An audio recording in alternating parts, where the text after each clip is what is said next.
الحمد لله وحده وحده ووحيده ولا شريك له ولا مثيل له ولا نبيل له ولا ولد له ولا والد له ولا مكان له ولا مكين له، والصلاة والسلام على سيدنا ورسولنا ونبينا وحبيبنا ومحمدنا وآله وأصحابه أجمعين، أما بعد. بلغ العلا بكماله كشف الدجى بجماله حسنت جميع خصاله صلوا عليه وآله.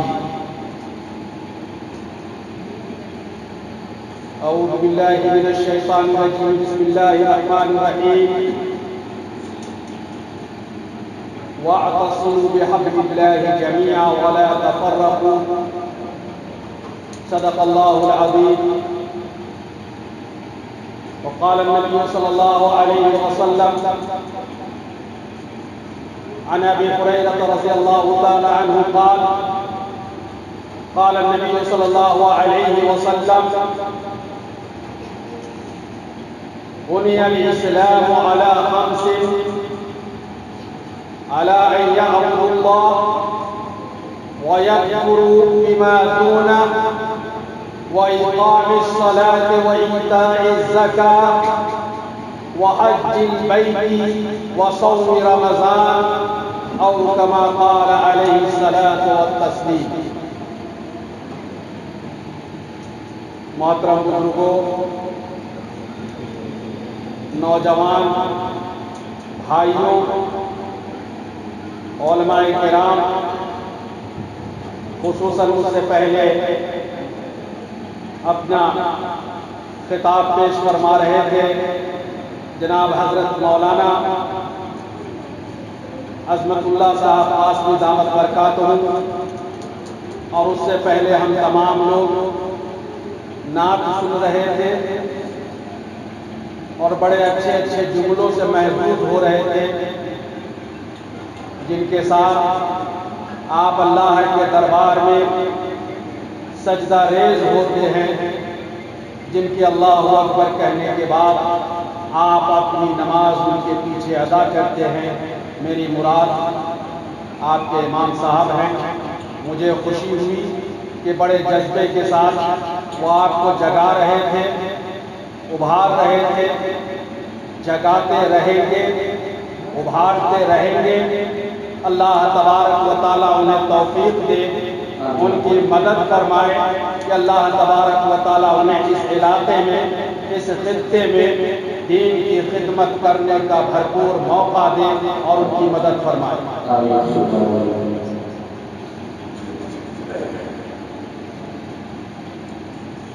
اللہ اور رسول کی جب بات ہوتی ہے اور اس پہ جب سبحان اللہ، الحمدللہ، اللہ اکبر کی آواز لگائی جاتی ہے تو آپ کو اندازہ ہے کہ اس روئے زمین سے عرش الہی تک کیا آواز جاتی ہے.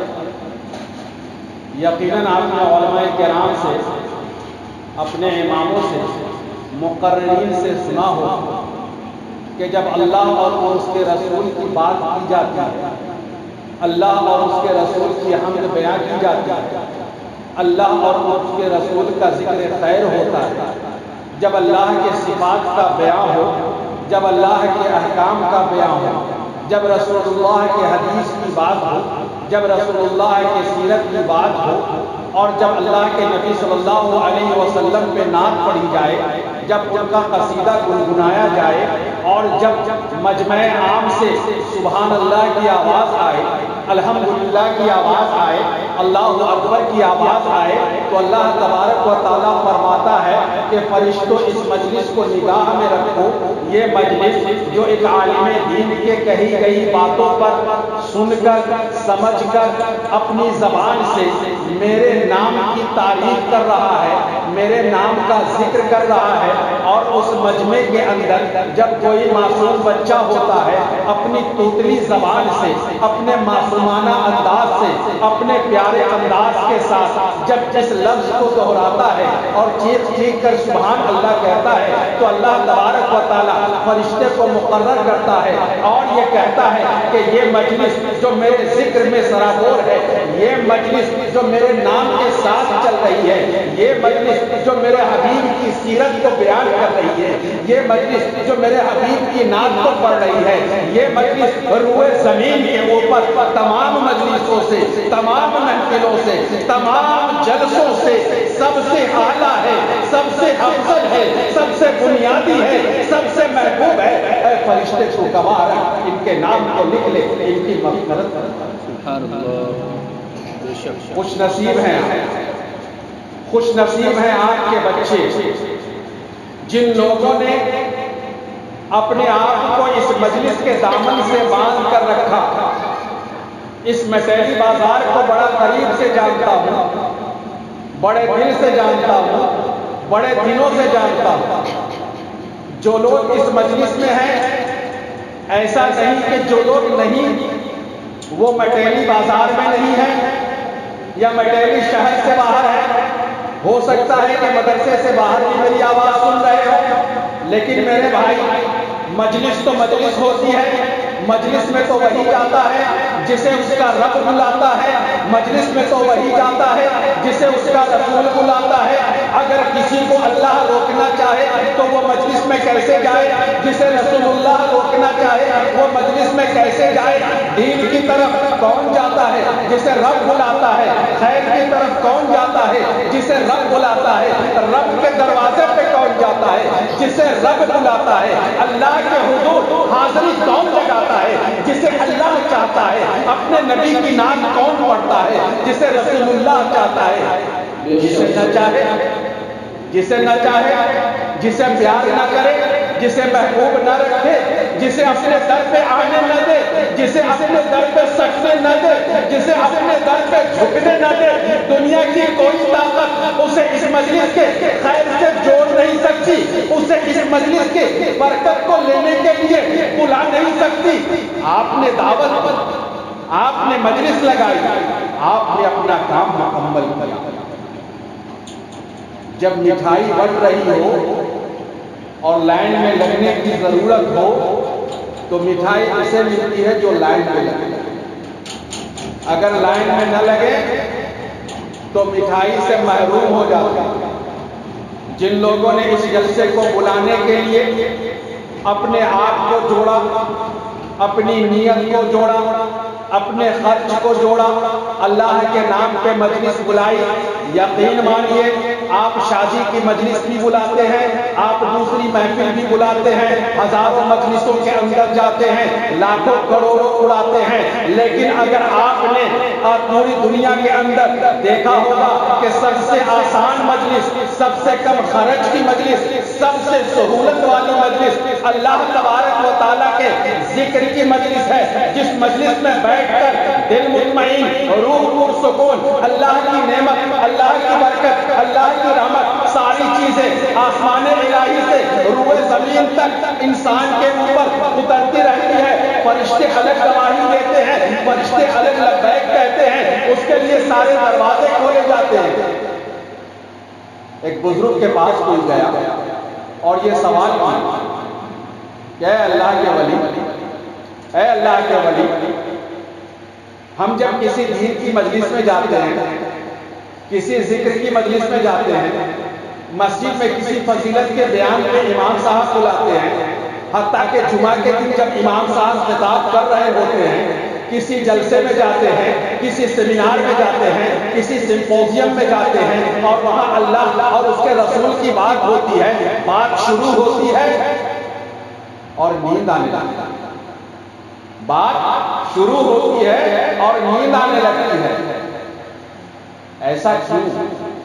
اللہ کی بات سننے گئے ہیں، رسول اللہ کی بات سننے گئے ہیں، اللہ کے ذکر کے لیے گئے ہیں، خیر کو حاصل کرنے گئے ہیں، نیک نیتی کے ساتھ گئے ہیں، پاک صاف ہو کر گئے ہیں، پاک صاف کپڑا پہن کر گئے ہیں، اللہ نے سہولت دی تو عطر لگا کر گئے ہیں، دل میں ایمان کا جذبہ لے کر گئے ہیں، ایمان کی طاقت لے کر گئے ہیں، اللہ تعالیٰ نے اس مجلس کے اندر علماء کے ذریعہ قرآن کی تلاوت کو سنایا، علماء کے ذریعہ حدیث کے لفظوں کو سنایا، نبی کا ذکر آیا تو دل مطمئن ہوا تو اور جاگنا چاہیے، نیند کیوں آنے لگی؟ اللہ کے ولی دلوں کے راز کو جانتا ہے، اللہ کے ولی دور تک دیکھتا ہے، جو جواب دیا ہے اسے یاد رکھتا ہے، جو جواب دیا ہے اسے یاد رکھتا ہے۔ انہوں نے کہا میاں سنیما دیکھنے والے کو کبھی فلم ہال میں سوتے دیکھا ہے؟ سنیما دیکھنے والے کو کبھی فلم ہال میں سوتے دیکھا ہے؟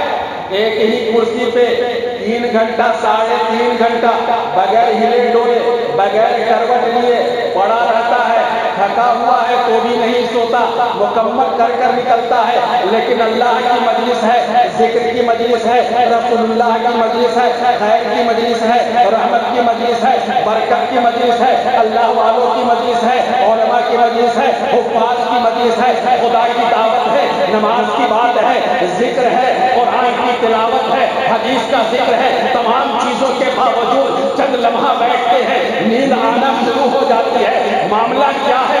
یہ اصل میں پھول کا سیج ہے، جو خدا کے ذکر کی مجلس ہے وہ جہنم کا گڑھا ہے، جہاں نیند نہیں آتی، یہاں تو نیند آئے گی، یہاں تو نیند آئے گی۔ تو اگر آپ مرجھا رہے ہیں تو مجھے غم نہیں، اگر آپ مرجھا رہے ہیں تو مجھے غم نہیں، اور آپ کو بھی غم نہیں ہونا چاہیے۔ آپ کو نیند آ رہی ہے تو گھبرائیے نہیں، میں بھی نہیں گھبراؤں گا۔ آپ میں سے ایک آدمی بھی بیٹھا رہے گا تو میں اپنی بات مکمل کر کے آؤں گا۔ مجھے ہے حکم اعلیٰ لا الہ الا اللہ، میرا کام ہے جہاں تک ہو سکے اپنے پیغام کو پہنچاؤ، بلغوا عنی ولو آیا، پہنچا دو اپنی جانب سے چاہے آیت ٹکڑا ٹکڑا۔ علماء کی ذمہ داری کیا ہے؟ العلماء ورثۃ الانبیاء، علماء انبیاء کے وارث ہیں، ان کا کام ہے انبیاء کے علم کو امت تک پہنچا دینا، انبیاء کے علم کو امت تک پہنچا دینا، اور امت کی ذمہ داری ہے کہ علماء کے جانب سے دی گئی صحیح دین، یاد رکھیے گا، علماء کے جانب سے پیش کی گئے صحیح دین کو اپنے دامن میں سمیٹ کر اپنے زندگی میں نمونے کی طرح بنائیے۔ یہ دیکھیے کہ میرے سرکار نے کس طرح چلنے کو کہا ہے، میرے سرکار نے کس طرح دوڑنے کو کہا ہے، میرے سرکار نے کس طرح کھانے کو کہا ہے، میرے سرکار نے کس طرح بولنے کو کہا ہے، میرے سرکار نے کس طرح دیکھنے کو کہا ہے، میرے سرکار نے کس طرح سونے کو کہا ہے، میرے سرکار نے کس طرح جاگنے کو کہا ہے، میرے سرکار کا معاملہ دوستوں کے ساتھ کیسا ہوتا تھا، میرے سرکار کا معاملہ تاجر کے ساتھ کیسا ہوتا تھا، میرے سرکار کا معاملہ حکومتوں کے ساتھ کیسا ہوتا تھا، میرے سرکار کا معاملہ بازار کے لوگوں کے ساتھ کیسا ہوتا تھا، میرے سرکار کا معاملہ لڑائی میں کیسا ہوتا تھا، میرے سرکار کا معاملہ معصوم بچوں کے ساتھ کیسا ہوتا تھا، میرے سرکار کا معاملہ اپنی بیویوں کے ساتھ کیسا ہوتا تھا، میرے سرکار کا معاملہ اپنی بہنوں کے ساتھ کیسا ہوتا تھا، میرے سرکار کا معاملہ اپنے احباب کے ساتھ کیسا ہوتا تھا، میرے سرکار کا معاملہ اپنے دوستوں کے ساتھ کیسا ہوتا تھا، میرے سرکار کا معاملہ رعایا کے ساتھ کیسا ہوتا تھا، میرے سرکار کا معاملہ مہمانوں کے ساتھ کیسا ہوتا تھا، میرے سرکار کا معاملہ اجنبی کے ساتھ کیسا ہوتا تھا، میرے سرکار گھر میں کیسے ہوتے تھے، میرے سرکار مجلس میں کیسے ہوتے تھے، میرے سرکار مسجد میں کیسے ہوتے تھے، میرے سرکار سفرہ کے ساتھ بات کس طرح کرتے تھے، میرے سرکار معاملہ کیسے کیا کرتے تھے، میرے سرکار لین دین کس طرح کیا کرتے تھے، میرے سرکار جب سڑک پہ چلتے تو نگاہیں کہاں ہوتی، میرے سرکار جب بازار میں چلتے تو نگاہیں کہاں ہوتی، میرے سرکار جب پہاڑ پہ چلتے تو نگاہ کہاں ہوتی، قدم کیسے ہوتے، میرے سرکار جب پہاڑ سے اترتے تو کس طرح اترا کرتے، میرے سرکار جب باتھ روم میں جاتے، غسل خانے میں جاتے، بیت الخلا میں جاتے تو کس طرح جایا کرتے، بیت الخلا سے جب نکلتے تو کس طرح نکلا کرتے، اپنے گھر میں جاتے غیر کے گھر میں جاتے تو کیسے جایا کرتے، نئے گاؤں میں جاتے تو کس طرح جایا کرتے، نئے شہر میں جاتے تو کس طرح جایا کرتے۔ میرے سرکار کی زندگی کو سننا ہے، سمجھنا ہے، اتارنا ہے۔ ہم جیتے ہیں اپنے لیے، مرتے ہیں اپنے لیے، کماتے ہیں اپنے لیے، اپنے خاندان کے لیے۔ اگر ہم نے اپنی زندگی کو سرکار کی زندگی سے اس طرح سجایا، سرکار کی زندگی سے اس طرح جوڑا، تو یقین مانیے آپ کا ایمان آج کے اس گئے گزرے دور میں بھی ولیوں کے برابر ہے۔ حضرت حاجی امداد اللہ مہاجر مکی رحمت اللہ علیہ نے فرمایا، اپنے دور میں فرمایا کہ اگر آج کے وقت میں کوئی مومن بندہ اپنے ایمان کی حفاظت اس طور پر کرے کہ وہ 5 وقت نماز پڑھے اور حرام سے دور رہے، اس کے ولی ہونے کی گواہی میں دیتا ہوں، اس کے ولی ہونے کی گواہی میں دیتا ہوں۔ تو نیند کہاں آتی ہے؟ نیند کہاں آتی ہے؟ ارے نیند آتی ہے جنت میں، جہاں سکون ہو، جہاں آرام ہو، جہاں دل مطمئن ہو۔ الا بذکر اللہ تطمئن القلوب، یاد رکھو خدا کے ذکر سے تمہارے قلوب کو اطمینان ملتا ہے۔ یاد رکھو اللہ کی یاد سے تمہارے دل کو سکون ملتا ہے، دل مطمئن، دل پرسکون۔ نیند تو آئے گی، نیند تو آئے گی۔ جو سنیما گھر میں جائے گا اسے نیند نہیں آئے گی، جو جہنم کے راستے پہ جائے گا اسے نیند نہیں آئے گی، جو دوزخ کے راستے پہ جائے گا اسے نیند نہیں آئے گی۔ سرکار کے زمانے کو اٹھا کر دیکھ لیجیے، سرکار کے زمانے میں جن لوگوں نے سرکار دو عالم صلی اللہ علیہ وسلم کو تکلیف پہنچائی وہ رت چٹا کیا کرتے، جن لوگوں نے سرکار دو عالم صلی اللہ علیہ وسلم کو، یاد رکھیے میری باتوں کو، ٹانک لیجیے اس کو اپنی زندگی میں۔ سرکار دو عالم صلی اللہ علیہ وسلم کی زندگی کو سمجھنا ہے تو اپنے ماحول کو دیکھے، اپنے ارد گرد کا جائزہ لے، آپ کو پتا چلے گا کہ جو اللہ کے دربار سے جڑتا ہے وہ مطمئن ہوتا ہے، جو اللہ کے ذکر سے جڑتا ہے وہ پرسکون ہوتا ہے، جو اللہ کا نام لیتا ہے اسے دوسرے کے نام کی ضرورت نہیں پڑتی۔ تو نیند کہاں آتی ہے؟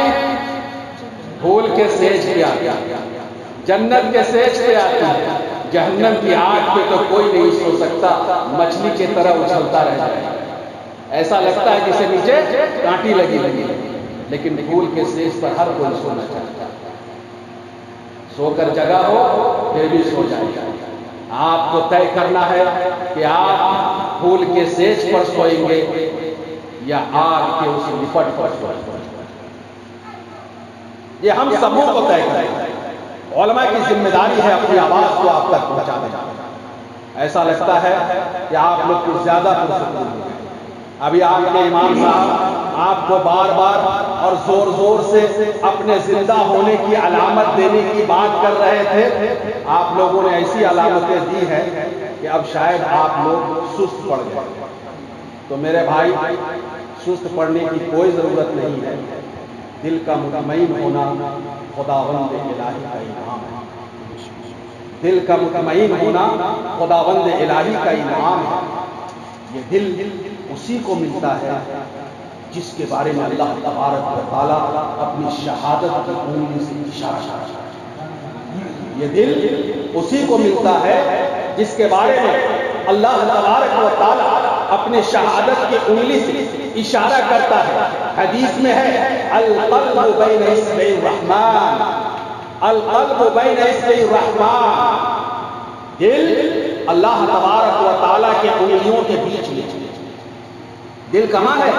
اللہ تبارک و تعالیٰ کے انگلیوں کے بیچ میں ہے، اور جب رحمان کے انگلیوں کے بیچ میں ہے تو مطمئن دل اسی کو ملے گا جسے اللہ تبارک و تعالیٰ اشارہ کرتا ہے۔ تڑپتا دل اسی کو ملے گا جسے اللہ تبارک و تعالیٰ جھٹک دے گا۔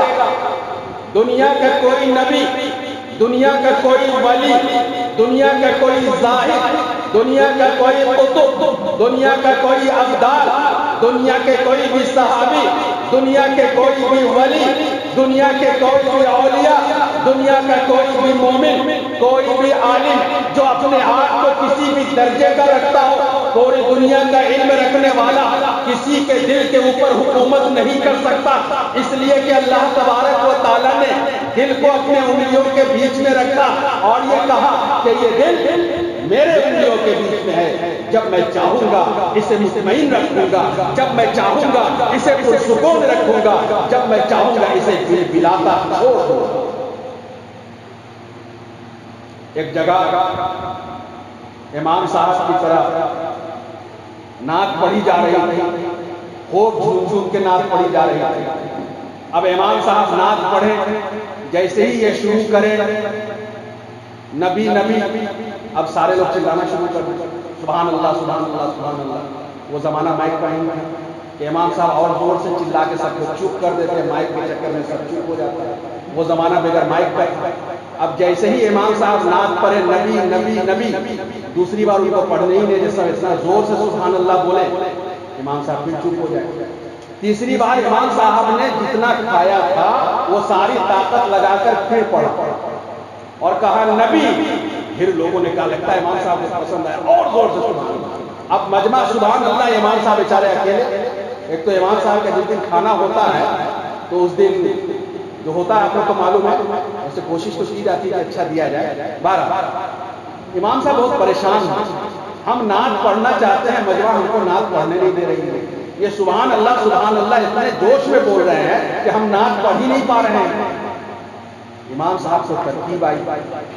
بہرحال امام صاحب اپنے عوام کی ہر رگ کو جانتے ہیں، تو امام صاحب نے کہا کہ بھائی صاحب سنیے، نعت تو ہم بعد میں پڑھیں گے، لیکن آپ لوگ جس طرح زور زور سے سبحان اللہ کہہ رہے ہیں تو ایک بات سن۔ سبوں نے کہا امام صاحب بولیے۔ تو بات یہ ہے کہ آپ لوگ اتنے زور زور سے چیخ چیخ کر مجمع کی شکل میں اللہ کو پکار رہے ہیں، کہیں اللہ نے آپ لوگوں کو چن چن کے ہلکے ہلکے سے پکار لیا تو کیا ہوگا؟ بات سمجھ رہے ہیں؟ اس کے بعد پورا مجمع آخر تک چپ رہا، امام صاحب بڑھیا سے نعت کرتے رہے، کوئی درد سے سبحان اللہ نہیں ہوگا۔ سمجھ رہے ہیں نا؟ کہیں آپ لوگ اسی وجہ سے چپ نہیں ہو گئے؟ ارے گھبرائیے نہیں، انشاءاللہ اللہ کے نام پہ خدا کا بلاوا آ جائے، اللہ کے نام پہ خدا کا بلاوا آ جائے اور اس مجلس میں روح جسم سے نکل کر خدا سے مل جائے، اس سے بڑا انعام اور کیا؟ اس سے بڑا انعام اور کیا ہے؟ راہوں پہ چلتے ہوئے مر گئے، سنیما ہال میں مر گئے، بازار میں سگریٹ پیتے مر گئے، کسی کو گالی دیتے مر گئے، ناپاکی کے حالت میں مر گئے، ارے اللہ کی مجلس میں آ کر خدا کا نام لیتے ہوئے خدا نے بلایا، سبحان اللہ۔ اب آئی ہے زندگی، اب آئی ہے زندگی۔ تو جو لوگ جیسا عمل کرتے ہیں ان کا دل ویسا ہوتا ہے، جو لوگ جیسا عمل کرتے ہیں ویسا ہی ان کا دل ہوتا ہے، اور جیسا دل ہوتا ہے ویسی نیند آتی ہے، چاہے وہ جاگتا ہے، چاہے وہ سوتا ہے، چاہے وہ تڑپتا ہے، چاہے بلبلاتا ہے۔ آپ کو طے کرنا ہے کہ آپ کو کون سا دل چاہیے، وہ والا دل چاہیے جو مسجد سے لوگوں کو روک دے، یا وہ والا دل چاہیے جو مسجد سے لوگوں کو جوڑ دے؟ آپ کو کون سا دل چاہیے یہ آپ کو طے کرنا ہے، یہ آپ کو طے کرنا ہے، کیونکہ قرآن نے کہا الا بذکر اللہ تطمئن القلوب، کہ دل کو اطمینان اگر ہے تو ذکر الہی سے ہے، کہ جب زبان سے اللہ اکبر کا نعرہ نکلتا ہے تو قلب کی دھڑکن کے اندر خدا کی طاقت آتا ہے، خدا کی طاقت آتا ہے۔ بچہ پیدا ہوتا ہے، امام صاحب کو بلاتے ہیں، کاہے بلاتے ہیں؟ امام صاحب مسلم بھائی کے یہاں بیٹا ہوا، ٹھیک ہے، اور اگر مسلم بھائی کے یہاں اس کے اپوزٹ میں بیٹی ہوئی تو کیسے بولیں گے؟ امام صاحب جو مسلم بھائی ہیں نا بیٹی ہوئی ہے، ارے اللہ کے بندے، دو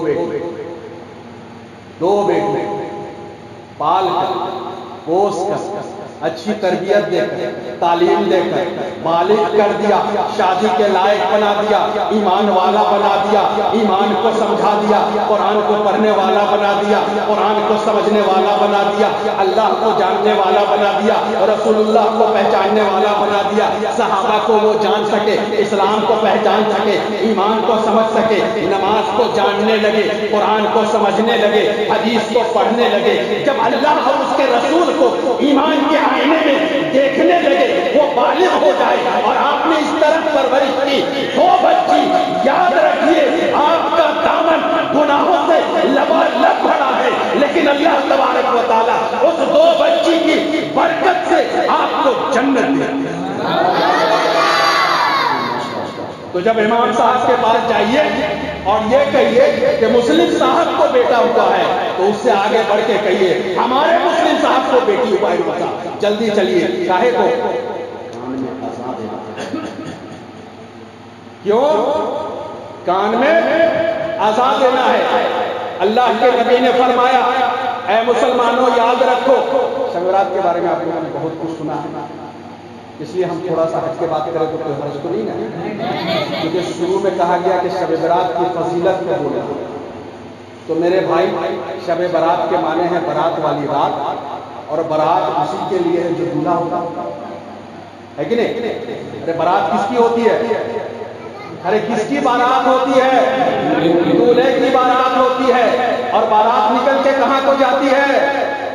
دلہن کے گھر کو جاتی ہے۔ تو جسے دلہن کا پیار ہوگا، جسے رسول اللہ سے عشق ہوگا، جسے اپنے اللہ کے پیار کو اپنے دل میں سجانے کا سلیقہ ہوگا، تو اس رات کو، بارات والی رات کو اپنے لیے نجات والی رات ہے۔ اور دلہا جاگتا ہے نا، انتظار میں رہتا ہے کہ باراتی سب سو جائے تو اندر جائے۔ جانتے ہیں نا ہم لوگ جو نکاح پڑھ کے بھاگنا چاہتے ہیں بہت سی جگہوں پہ، دیر ہوتی ہے تو ہم لوگ جانتے ہیں کہ ابھی بہت کچھ اس کو جا کر کے اندر میں اور بھی سمیٹنا ہے دلہا کو، تو دلہا جاگتا ہے۔ تو شب برات جاگنے والوں کے لیے نجات ہے، اور نہیں جاگنے والوں کے لیے کچھ نہیں۔ اب ڈیپینڈ کرتا ہے کہ آپ پھٹپھٹیا پہ گھوم گھوم کے جاگیے گا، ہے کہ نہیں؟ بہت سے لوگ ہیں نا چائے خانہ پہ رات میں جاگنا ہے، 10 چائے، صبح فجر کی اذان سے پہلے گھر میں آج ہم رات میں جاگیں گے، ہمارا کرتا نکال دو، پیجامہ نکال دو، یہ کرو وہ کرو الٹا کرو۔ 11 بجے رات میں پیجامہ کا نعرہ نہیں مل رہا، 2 بجے رات میں پھر صبح، اس لیے کہ یہاں ٹھیک نہیں ہے، یہاں گڑبڑ ہے۔ کہاں گڑبڑ ہے؟ یہاں گڑبڑ ہے، اور جب یہاں گڑبڑ ہو تو سب گڑبڑ ہے۔ دین گڑبڑ، ایمان گڑبڑ، نماز گڑبڑ، روزہ گڑبڑ، زکات گڑبڑ، حج گڑبڑ، پوجا گڑبڑ، عبادت گڑبڑ، تلاوت گڑبڑ، ہر چیز گڑبڑ۔ اگر ادھر ٹھیک ہے تو سب ٹھیک ہے۔ جب دل اچھا ہو تو سب اچھا لگے، جب دل اچھا ہو تو سب اچھا لگے۔ تو ہماری ذمہ داری کیا ہے کہ جب اللہ کے نبی نے فرمایا تمہارے گھر میں بچہ ہو، بیٹا بیٹی نہیں کہا، تمہارے گھر میں بچہ ہو تو تم اس کے کان میں اذان دو۔ اللہ کے نبی صلی اللہ علیہ وسلم نے حدیث شریف میں جو بات فرمائی ہے اسے دھیان سے سنیے۔ کبھی سوچا ہے کہ ہم اپنے بچے کو گھر میں پیدائش کے بعد اس کے کان میں اذان کیوں دیتے ہیں، دوسری کان میں اقامت کیوں کہتے ہیں؟ اللہ تبارک و تعالیٰ چاہے تو ہر بندے کے دل کو کھول کر دنیا میں بھیج دے، ہر بندے کے دل کو کھول دے، اور دل کو کھول کر اس کے اندر ایمان کی چاشنی کو بھر دے، اس کی رگوں کے اندر ایمان کی دولت کو لبالب کر دے۔ لیکن اللہ تبارک و تعالیٰ پوری دنیا کے نظام کو اپنے اس حکیمانہ انداز میں چلاتا ہے جہاں وہ اپنے بندوں سے تمام نعمتوں کے بدلے میں صرف ایک ایمان کی بات کرتا ہے، صرف ایک ایمان کی بات کرتا ہے۔ اور اللہ کے نبی صلی اللہ علیہ وسلم نے فرمایا کہ جب بچہ ہو تو اس کے کان میں اذان دو، اس کے بائیں کان میں اقامت کہو۔ کیوں؟ شیطان منتظر ہوتا ہے، شیطان منتظر ہوتا ہے۔ بچے کے پیدائش کے بعد سب سے پہلے وہ بچے کے دل پر جا کر قبضہ کرتا ہے تاکہ اس کے اندر اللہ کا ایمان داخل نہ ہو جائے، نبی کا اسلام داخل نہ ہو جائے، اسلام کی محبت داخل نہ ہو جائے، قلب کو جکڑ لیتا ہے، اپنی قوت میں سمیٹ لیتا ہے، اس بچے کو اپنے بس میں کرنے کی ہر تیاری کر چکا ہوتا ہے۔ لیکن جب کوئی مومن ایک امام کو بلا کر، ایک عالم کو بلا کر، ضروری نہیں ہے ایک عالم کو بلا کر، ایک امام کو بلا کر، ضروری نہیں ہے آپ کو اذان دینا آتا ہے، آپ کو اذان کے کلمات معلوم ہے، لا اکراہ فی الدین، دین میں کوئی زبردستی نہیں، کوئی پابندی نہیں ہے، کوئی سختی نہیں ہے۔ یہ کہاں کا دین ہے کہ مرغا کھانا آتا ہے ذبح کرنا نہیں آتا؟ کہاں کا دین ہے؟ امام صاحب سیتامڑھی گئے نہیں کہ سارے لوگوں نے مرغا کھانا چھوڑ دیا، کہے امام صاحب گئے تھے 3 دن کے لیے، چھوڑی دم کر کے گئے تھے، اس 3 دن کے بعد چھوڑی بیکار ہو گئی، اب مرغا کیسے کھائیں؟ امام صاحب کو 15 دن ہو گیا ہے، وہ آئیں گے تب نہ ذبح کریں گے۔ یہ دین نہیں ہے، دین کے نام پر بیوفائی ہے، تجارت ہے، دین کو بیچنے کا نام ہے۔ مسلمان اپنے کاموں کا ذمہ دار خود ہے۔ ہر مومن نماز نہیں پڑھا سکتا، اس لیے امام رکھا ہے۔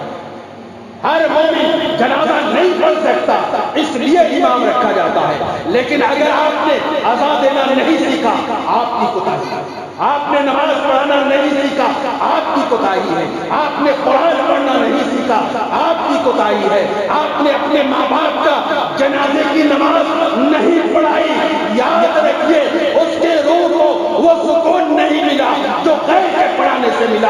اگر آپ نے پڑھایا ہوتا تو خدا یہ کہتا کہ اپنے ماں باپ کے جنازہ کی نماز اس کی اولاد نے پڑھائی ہے، مغفرت کر دی۔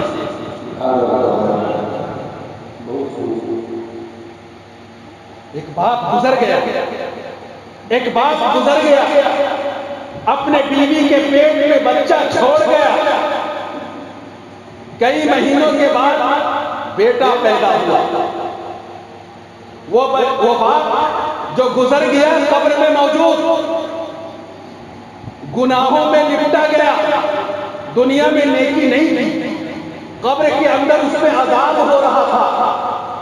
اچانک کچھ دنوں کے بعد اللہ کا حکم آیا، فرشتوں فلاں جو قبر میں عذاب ہو رہا ہے اس پر سے عذاب کو ہٹا دو، اس پر سے عذاب کو ہٹا دو۔ عذاب ہٹا دیا گیا، جنت کے دروازے کھول دیے گئے، ٹھنڈی ٹھنڈی ہوائیں آنے لگی، جنت کی نعمتیں ملنے لگی۔ وہ بندہ بڑا پریشان ہوا، بڑا حیران ہوا کہ کیا ماجرا ہے، اللہ تبارک و تعالی میرے اوپر عذاب نازل کر رہے تھے، اچانک یہ سارے عذاب ہٹا دیے گئے، اور اچانک سے یہ معاملہ ہو گیا کہ جنت کے اندر مجھے داخل کر دیا گیا۔ جب بندے کے دل میں یہ خیال آیا، وہ اپنی قبر میں ہے، یہ ساری کیفیت روحانی ہے، اللہ تبارک و تعالی ہر ذرے کا جاننے والا، فرشتوں کو حکم ہوا، جاؤ اسے جواب دو، جاؤ اس کی روح کو کہو کہ آج اس کا بچہ مکتب میں گیا ہے، اور جب امام نے کہا، مولانا نے کہا، عالم دین نے کہا، وہاں کے حافظ نے کہا کہ بیٹا پڑھ بسم اللہ الرحمن الرحیم، اور اس بچے نے اپنے توتلی زبان سے پڑھا بسم اللہ الرحمن الرحیم، تو اللہ تبارک و تعالیٰ نے فرشتوں کو کہا مجھے شرم آتی ہے کہ اس کا معصوم بچہ یتیم دنیا میں میرے نام رحمان اور رحیم کو اپنی زبان سے ادا کر رہا ہے، اور میں اس کے باپ پہ رحم نہ کروں۔ اندازہ لگائیے کہ اگر آپ کا بیٹا آپ کے لیے قرآن پڑھے، آپ کی بیٹی آپ کے لیے قرآن پڑھے، اس کے اثرات اللہ تبارک و تعالیٰ کے یہاں کیا ہوں گے۔ اور اگر آپ کے بیٹے نے قرآن نہیں پڑھا، آپ کی بیٹی نے قرآن نہیں پڑھا، تو جو نہیں پڑھنے کی فضیلت ملنے کی وہ نہ ملی، اور اس کی جگہ پہ غیروں کو بلا کر مجمع لگا کر پڑھا، اسے نہیں معلوم کہ غیر کو بلا کر دوسروں کو جمع کر کے قرآن کو پڑھنا اور اس کے انداز میں دل کے اثرات میں بیٹھنے اٹھنے میں کیا معاملہ ہوا، میرے والدین کو اس کا کیا ثواب پہنچا، کس طرح سے ایصال و ثواب ہوا۔ میں یہ نہیں کہتا کہ کوئی غیر اگر قرآن پڑھے، نفل پڑھے، صدقہ کرے اور کسی کے نام سے بخش دے تو وہ نہیں پہنچتا۔ میں یہ کہتا ہوں کہ اگر اولاد پڑھے تو بات نرالی ہے، خیر پڑھے تو بات وہی پرانی ہے۔ تو اللہ کے نبی صلی اللہ علیہ وسلم نے فرمایا کہ شیطان بچے کے دل کو جکڑ لیتا ہے، اور شیطان جب بچے کے دل کو جکڑ لیتا ہے تاکہ ایمان اس میں داخل نہ ہو، تو اللہ نے اپنے نبی کے ذریعے یہ تعلیم دی اپنے بندوں کو کہ اس کے دائیں کان میں اذان کہو، بائیں کان میں اقامت کہو، داہنے کان میں جب آواز جاتی ہے اور پہلی آواز ہوتی ہے اللہ اکبر، اس آواز کے ساتھ ایک دھمک بچے کے سینے پہ جا کر اس طرح سے ٹکراتی ہے کہ شیطان بلبلا اٹھتا ہے، اس کا جکڑ، اس کی جنبش، اس کی گرفت، اس کا بندر ٹوٹنے لگتا ہے، اور جب دونوں کان سے اللہ اکبر کی صدا گونج کر جاتی ہے تو دل صاف ہو جاتا ہے، اور دل کو چیرتے ہوئے یہ آواز دل کے اندر جا کر ایمان کا نور پیدا کرتا ہے جہاں شیطان کی داخل نہیں ہوتی۔ یہ حکمت اللہ نے اس معصوم بچے کو ایمان کی طاقت کیسے عطا کی، گارجین کو کس طرح بتایا کہ اپنے بچے کو پہلے دن سے شیطان سے کس طرح محفوظ رکھنا، شیطان سے کس طرح بچا کر رکھنا۔ تو اگر ہم لوگوں نے اپنے بچوں کی تعلیم اس انداز پہ، اپنے بچوں کی تربیت اس انداز پہ، حدیث شریف میں کہا گیا کہ تین چیزیں کسی مردے کے بعد باقی رہتی ہے، باقی ساری چیزیں اس کی ختم ہو جاتی ہے، اس کا نام ختم ہو جاتا ہے، اس کا لباس ختم ہو جاتا ہے، اس کا جاہ و جمال ختم ہو جاتا ہے، اس کا حسن ختم ہو جاتا ہے، اس کی شوکت چلی جاتی ہے، اس کی سلطنت چلی جاتی ہے، اس کی دولت چلی جاتی ہے، اس کے رشتے دار چلے جاتے ہیں، حتیٰ کہ اس کی بیوی اگر جوان ہے کچھ دنوں کے بعد وہ دوسرے سے نکاح کر لیتی ہے، اولاد دوسرے راستے پہ چل پڑتے ہیں، ساری چیزیں اس سے منقطع۔ قیامت کے دن نظام ایسا ہو جاتا ہے کہ جو باپ اپنے بچے کو گرنے سے پہلے خود گر کر پکڑنے کی کوشش کرتا ہے وہ باپ قیامت میں بھاگے گا، یوم یفر المرء من اخیہ وامہ وابیہ، وہ دن ایسا ہوگا کہ ہر کوئی اپنے بھائی سے، اپنے باپ سے، اپنے ماں سے بھاگے گا، نفسی نفسی کا عالم ہوگا۔ اس وقت کی تیاری کیجیے، ایسے سارے مرحلوں کے اندر جب کوئی انسان دنیا سے جاتا ہے تو تین چیزیں اس کے لیے باقی رہتی ہیں دنیا میں، ایک اس کا اپنا ایک نیک عمل جو اس کے ساتھ جاتا ہے، صدقہ جاریہ جو اس نے دنیا میں رہتے ہوئے صدقہ جاریہ کیا، کنواں کھود کر عوام کو دے دیا، لوگ اس سے پانی پی رہے ہیں، جب تک پی رہے ہیں تب تک وہ ثواب۔ مدرسہ بنا دیا، تعلیم ہو رہی ہے، جب تک اس مدرسے میں تعلیم ہو رہی ہے وہ قبر میں پڑا اس کا ثواب لے رہا ہے۔ مدرسہ ختم ہو گیا، تعلیم لینے والے نوجوان وہاں سے نکل کر دوسری جگہوں پہ چلے گئے، دوسرے لوگوں کو تعلیم دینا شروع کیا۔ جب تک یہ تعلیم کا سلسلہ چل رہا ہے قبر میں بڑا ثواب آ رہا ہے، صدقہ جاریہ ہے۔ مسجد بنا دی، پل بنا دیا جس پہ لوگ چلنے لگے، راستہ بنا دیا، کسی غریب کا نکاح کر دیا، کسی کا علاج کر دیا، کسی کو حافظ بنا دیا، کسی کو عالم بنا دیا۔ جب تک دنیا میں وہ دین کی باتیں کرتا رہا، لوگوں کو دین سناتا رہا، لوگ اس سے سن کر دوسروں تک پہنچاتے رہے، وہ قبر میں پڑا ہے، ثواب اسے پہنچ رہا ہے۔ کسی نے مدرسہ بنا دیا، کوئی دینی تعلیم کا ادارہ بنا دیا، کوئی دنیاوی تعلیم کا ایسا ادارہ بنایا جہاں تعلیم کے ساتھ ساتھ اس کے حلال رزق کا انتظام ہونے لگے۔ جب تک دنیا کے اندر لوگ حلال رزق سے جڑے رہے، صدقہ جاریہ ہے، تب تک اس کو فائدہ پہنچتا رہا۔ کوئی بیوہ ہے، آپ نے اس کے سر سے ایک سایہ ڈال دیا، کوئی بے گھر ہے، آپ نے اس کے لیے گھر بنا دیا، صدقہ جاریہ ہے۔ کسی طرح تعلیمی مدد کر دی، جو کچھ کیا آپ نے صدقہ جاریہ ہے۔ آپ مر جائیں گے، اس کا ثواب دنیا میں آپ کے ساتھ جاتا رہے گا۔ اور تیسری چیز ہے ولد صالح، ولد صالح، نیک اولاد، نیک اولاد جو آپ کے بعد آپ کے لیے دعا کرے، جو آپ کے بعد آپ کو ثواب پہنچانے کا نظم کرے، جو آپ کے بعد سورہ اخلاص پڑھ کر آپ کو ایصال ثواب کرے، جو آپ کے بعد قرآن کی تلاوت کے ذریعہ آپ کو ثواب دے دے، جو آپ کے نفل نماز پڑھ کر ثواب آپ کو بھیجے، جو آپ کے بعد خود بھی حج کرے عمرہ کرے تو ثواب آپ کو بھیجے، اپنے گاؤں دیہات کے لوگوں کو اس لیے کہ اللہ نے دولت سے نوازا ہے حج پر بھیجے کہ جاؤ میرے پیسے سے حج کرو لیکن اس کا ثواب میرے ماں باپ کو بھیج دینا۔ یہ ساری چیزیں اس لیے ہے کہ ولد صالح، نیک اولاد ہے، صالح اولاد ہے، آپ کے بعد بھی آپ کے لیے کر رہا ہے۔ تو دل مطمئن ہے تو ایمان کی راہیں آباد، دل مطمئن ہے تو اللہ کی نعمتیں پاس ہے، دل مطمئن ہے تو سرکار کی زندگی کو اپنانا آسان ہے۔ اخبار پڑھتے ہیں نا، کتنے لوگ اخبار پڑھتے ہیں آپ یہاں؟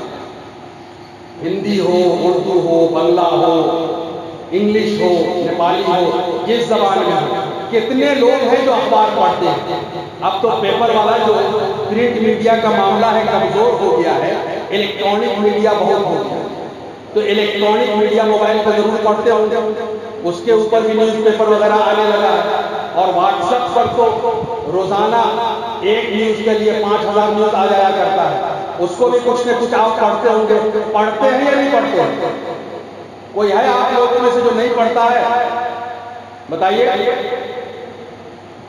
اس کا مطلب سارے لوگ پڑھتے ہیں۔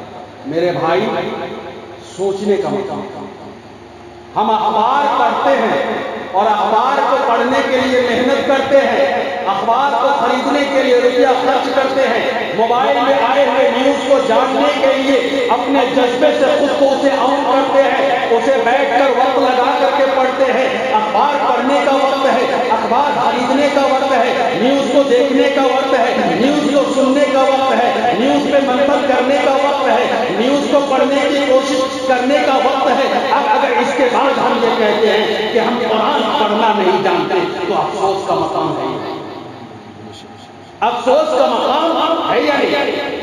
اچھا، آپ کے سامنے ہم سب مسلمان ہیں، اللہ پہ ایمان ہے، ابھی ایک آدمی نعوذ باللہ آپ کے بیچ میں آ جائے اور ایک بالٹی شراب لے کر آئے، کتنی لے کر آئے؟ ایک بالٹی شراب لے کر آئے اور ایک ہاتھ میں قرآن لے کر آئے، کیا کرے؟ ایک ہاتھ میں شراب لے کر آئے، ایک ہاتھ میں قرآن لے کر آئے، اور آپ کے بیچ میں کہے کہ یہ شراب ہے، یہ تیرا قرآن ہے، اور میں تیرے سامنے اس قرآن کو نعوذ باللہ اس شراب میں ڈبا رہا ہوں، آپ کیا کریں گے؟ پورے مجلس میں پڑھنا بچہ ہے، کیا کریں گے آپ؟ کوئی آپ کے قرآن کو شراب کی بالٹی میں بار بار ڈبائے اور آپ کو کہے کہ یہ تیرا قرآن ہے، یہ شراب ہے جو تیرے مذہب میں حرام ہے، میں اسے اس بالٹی میں بار بار ڈبا رہا ہوں، کیا کریں گے آپ؟ کچھ تو بولیے، کچھ تو بولیے۔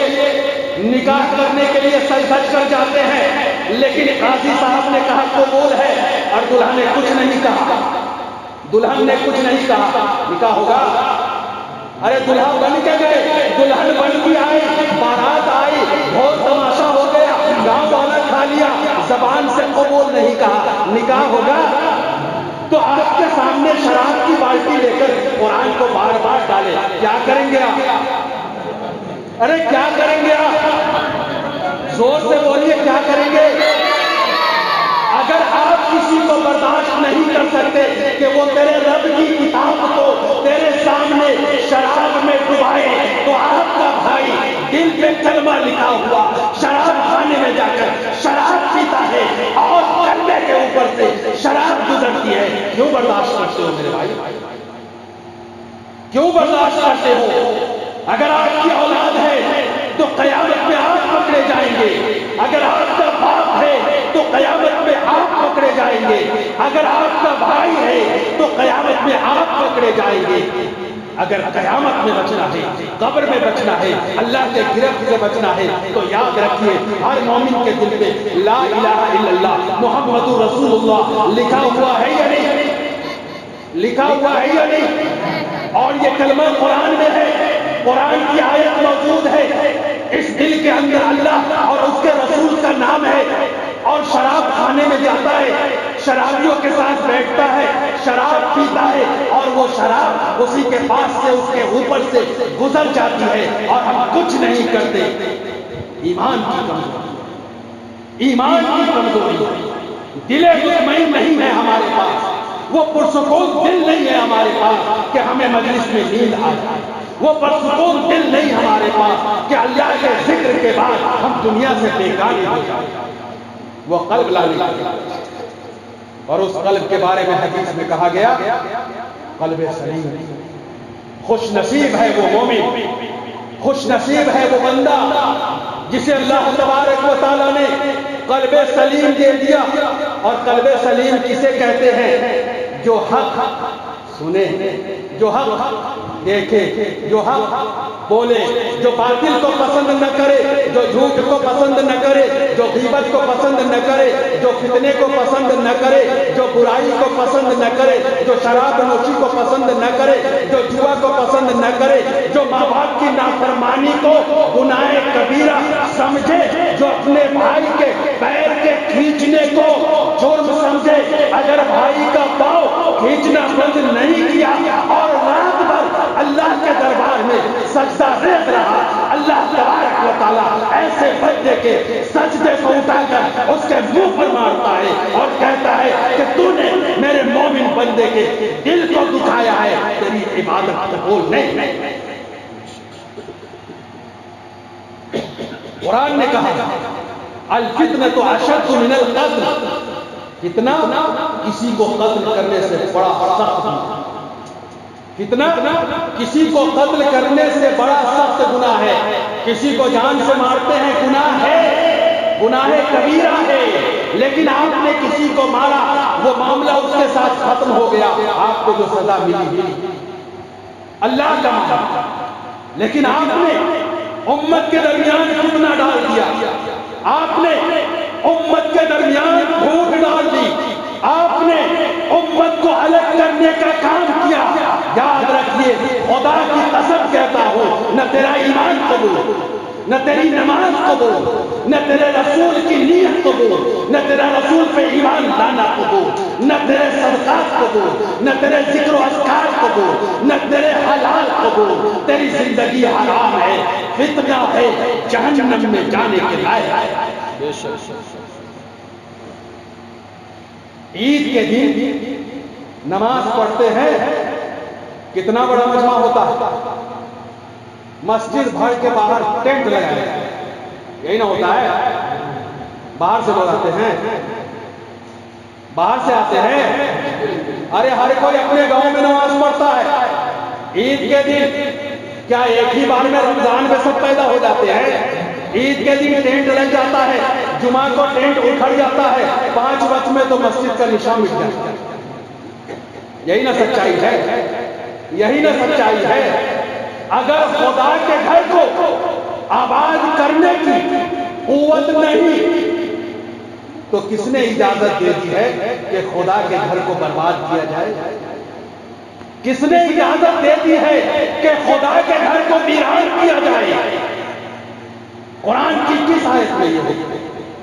حدیث کے کن لفظوں میں یہ بات کہی گئی؟ دنیا کا کون مومن ہے جو اس چیلنج کو قبول کرنے سے انکار کر سکتا ہے کہ خدا کے دربار میں آنے والے بندے کو فتنے کی شکل میں روک دیا جائے، خدا کے بندوں کو خدا کے در پہ جھکنے سے روک دیا جائے؟ کون سا ایمان ہے، کون سا اسلام ہے؟ کوئی شب برات کے نام پہ جاگتا ہے، جاگنے دیجیے، لیکن اس سے کہیے میرے بھائی جاگیے، اللہ میرے بھائی جاگیے، اپنے نبی کے پیار میں جاگیے۔ ہمارے نبی جاگتے تھے، کسی کو پتہ نہیں چلتا، ہمارے نبی جاگتے تھے، کسی کو پتہ نہیں چلتا تھا۔ حضرت عائشہ صدیقہ رضی اللہ تعالیٰ عنہ رات میں اپنے حجرے میں سوئی ہوئی ہیں، سرکار دو عالم صلی اللہ علیہ وسلم کو اپنے بازو پہ بستر پہ نہیں پایا، اور جب نہیں پایا تو اللہ کے نبی صلی اللہ علیہ وسلم کی بیوی حضرت عائشہ کو ڈر محسوس ہوا کہ اللہ کے نبی اس پہر کو کہاں چلے گئے۔ آنکھ کھل گئی، بستر خالی، اللہ کے نبی صلی اللہ علیہ وسلم رات کی تاریکی میں بستر پہ نہیں ہیں. جب اٹھ کر بیٹھے تو محسوس ہوا کہ اس اندھیرے کمرے میں چونکہ چراغ بھول کر کے اللہ کے نبی سویا کرتے تھے اور یہ تعلیم دیتے تھے کہ بتیوں کو بند کر دیا کرو، اس لیے کہ بتی اگر جلتی رہی تو شیطان اس کے ذریعہ تمہارے گھر میں آگ لگا سکتا. کیا تعلیم دی ہے سرکار دو عالم صلی اللہ علیہ وسلم. دنیا کا کون ماسٹر ہے جو یہ تعلیم دے دے؟ دنیا کا کون ڈاکٹر ہے جو یہ تعلیم دے دے؟ دنیا کا کون حکیم ہے جو یہ تعلیم دے دے؟ دنیا کا کون پروفیسر ہے جو یہ تعلیم دے دے جو ہمارے نبی نے ہمیں دیا؟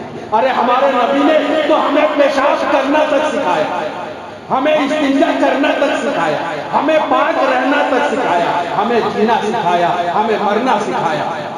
سب کچھ ہمارے نبی نے سکھایا. دنیا کے اندر کون ایسا روحانی پیشوا ہو سکتا ہے جو ہمارے نبی سے زیادہ تعلیم دے؟ حضرت عائشہ صدیقہ رضی اللہ تعالیٰ عنہ پریشان ہوتی ہے، لیکن اس کمرے کے اندر اندھیرا ہے اور بڑا عجیب ماحول ہے. اس ماحول کے اندر حضرت عائشہ صدیقہ رضی اللہ تعالیٰ عنہ کو محسوس ہوتا ہے کہ کمرے میں کچھ آواز ہو رہی ہے، کچھ عجیب طرح کی آواز ہو رہی ہے، کچھ گڑگڑاہٹ ہے. ایسا لگتا ہے کہ دیگچی کے اوپر پانی ہے اور اس پہ چاول ابل رہا ہے. حضرت عائشہ کو بڑا خوف محسوس ہوتا ہے کہ اللہ کے نبی بستر پہ نہیں، کمرہ اندھیرا ہے، ایسی آواز ہو رہی ہے. نعوذ باللہ کوئی جانور تو نہیں آ گیا، کوئی درندہ تو کمرے میں نہیں آ گیا، کسی نے نقصان تو نہیں پہنچا دیا. گھبرا کر آگے بڑھتی ہے، لیکن اللہ کے نبی صلی اللہ علیہ وسلم کے پاؤں سے ہاتھ ان کا مس کرتا ہے، چھوا جاتا ہے اور انہیں محسوس ہو جاتا ہے یہ تو ہمارے اللہ کے نبی ہے. پھر حضرت عائشہ کو لگتا ہے یہ تو نماز پڑھ رہے ہیں، پھر حضرت عائشہ کو لگتا ہے یہ تو سجدے میں ہے. حضرت عائشہ بیٹھ جاتی ہے. حضور پاک صلی اللہ علیہ وسلم خدا سے لو لگا چکے ہیں، اپنے دل کو جوڑ چکے ہیں، سجدے کے حالت میں زارو قطار رو رہے ہیں، زارو قطار رو رہے ہیں، ہانڈی کے طرف ابل رہے ہیں جیسے چاول پانی میں بھاپ پکانے کے لیے ابلتا رہتا ہے، اس طرح سے ابل رہا ہے. لیکن انہیں محسوس ہوتا ہے کہ عائشہ جگ چکی ہے، وہ گھبرا چکی ہے. حضور پاک صلی اللہ علیہ وسلم اپنی نماز کو مختصر کرتے ہیں، حضرت عائشہ کی طرف مڑتے ہیں اور مڑنے کے بعد یہ کہتے ہیں عائشہ کیا تو گھبرا گئی، کیا ہوا تجھے؟ حضرت عائشہ نے کہا اے اللہ کے نبی یہ آواز کیسی؟ حضور نے کہا کہ میں اپنے رب کو رو رو کر تنہائی میں پکار رہا تھا کہ میرے بعد میری امت کا کیا ہوگا، میرے بعد میری امت کا کیا ہوگا، میرے بعد میری امت کا کیا ہوگا. اتنے بڑے نبی، آخری نبی، خاتم النبی، اللہ نے کہا تیری امت پوری دنیا کی امت سے سب سے زیادہ ہوگی، تیری امت کو زیادہ انعامات ملیں گے، تیری امت کو نماز دی گئی جو دوسروں کو نہیں دی گئی، تیری امت کو جو قرآن دیا گیا جو دوسروں کو نہیں دیا گیا. کتابیں تو اس سے پہلے بھی آئی، وہ کتابیں محدود تھی، یہ قیامت تک کے لیے ہے. تیری امت کو جو تعلیم دی گئی وہ دوسرے کو نہیں دی گئی، تیری امت کو روزے کا جو تحفہ دیا گیا وہ دوسرے کو نہیں دیا گیا، تیری امت کو شب مبارکہ دیا گیا، تیری امت کو شب برات دی گئی، تیری امت کو لیلۃ الصدق دیا گیا، تیری امت کو لیلۃ البراءت دیا گیا، تیری امت کو شب قدر دیا گیا جو کسی اور امت کو نہیں دی گئی. تیری امت کو نماز ایسی دی گئی کہ قیام بھی ہے، کہ رکوع بھی ہے، کہ سجدہ بھی ہے، کہ تشہد بھی ہے، کہ سلام بھی ہے، کہ دعا بھی ہے، کہ کلام بھی ہے، کہ مکالمہ بھی ہے، کہ گفتگو بھی ہے، کہ ادب بھی ہے، کہ حکم بھی ہے، کہ عبادت بھی ہے. یہ سب کچھ دیا گیا، کسی اور کو یہ نہیں دیا گیا. تیری امت کو جنت کا وہ تحفہ دیا گیا جسے حوض کوثر کہتے ہیں، باقی کسی امت کو نہیں دیا گیا. اے نبی اپنی امت کے لیے کیوں روتا؟ اے نبی اپنے امت کے لیے کیوں روتا ہے؟ لیکن نبی کا دل جانتا تھا، نبی کا دل جانتا تھا میری امت کے اندر ایسے لوگ آئیں گے جو فتنہ پرور بھی ہوں گے، جو نماز نہیں پڑھیں گے، جو روزہ نہیں رکھیں گے، جو برائی کریں گے، برے کاموں میں لگے رہیں گے، جو گناہ کریں گے، جو گناہوں میں پڑے رہیں گے، جو اپنے بھائیوں کو تکلیف پہنچائیں گے، ایمان کی حفاظت نہیں کر سکیں گے، جو اپنے بھائیوں کے ایمان کو نقصان پہنچائیں گے، جو بری عادتوں کو اپنائیں گے، جو گناہوں میں پڑ کر شراب پیئیں گے، جوا کھیلیں گے، زنا کریں گے، یتیم کا مال کھا جائیں گے، ایک دوسرے کے لیے فتنہ فساد کریں گے، اپنی بہو بیٹیوں کو غلط نظروں سے دیکھیں گے اور اس کے بعد بہت چیخ چیخ کر ایمان کا دعویٰ کریں گے جب تک ان کا دل ایمان سے کھوکھلا ہوگا، ان کا دل مردہ ہوگا، اللہ کے دربار میں اس کے ایمان کی کوئی قیمت نہیں ہوگی۔ نبی کو معلوم تھا کہ ہماری امت میں ایک وقت آئے گا جب مجمع تو بڑا ہوگا لیکن دل پرسکون نہیں ہوگا، ایمان والا نہیں ہوگا، مطمئن نہیں ہوگا۔ اسی لیے اللہ کے نبی نے آخر تک دعا مانگی، امتی امتی، ہائے میری امت، ہائے میری امت، اے اللہ میری امت کی حفاظت۔ جس نبی نے ہمارے لیے دعا مانگی اس نبی کی لاج ہم کس طرح رکھتے ہیں؟ اس نبی کی لاج ہم کس طرح رکھتے ہیں؟ ایک مجلس میں سرکار دو عالم صلی اللہ علیہ وسلم جلوہ افروز ہیں، سنیے گا اور تھک جائیے گا تو بولیے، ٹھیک ہے؟ نہیں تو آپ بولیے، ہم بھی تھکتے ہیں بھائی۔ ایک مجلس میں سرکار دو عالم صلی اللہ علیہ وسلم جلوہ افروز ہیں، ایک صحابی آتے ہیں، السلام علیکم، سرکار کی نگاہ پڑتی ہے، فرماتے ہیں وعلیکم السلام ورحمۃ اللہ، بیٹھ جائیے۔ پھر دوسرے دن وہی صحابی اس طرف سے تشریف لاتے ہیں اور فرماتے ہیں السلام علیکم ورحمۃ اللہ۔ اللہ کے نبی صلی اللہ علیہ وسلم فرماتے ہیں وعلیکم السلام ورحمۃ اللہ وبرکاتہ، یا صحابی بیٹھ جائیے۔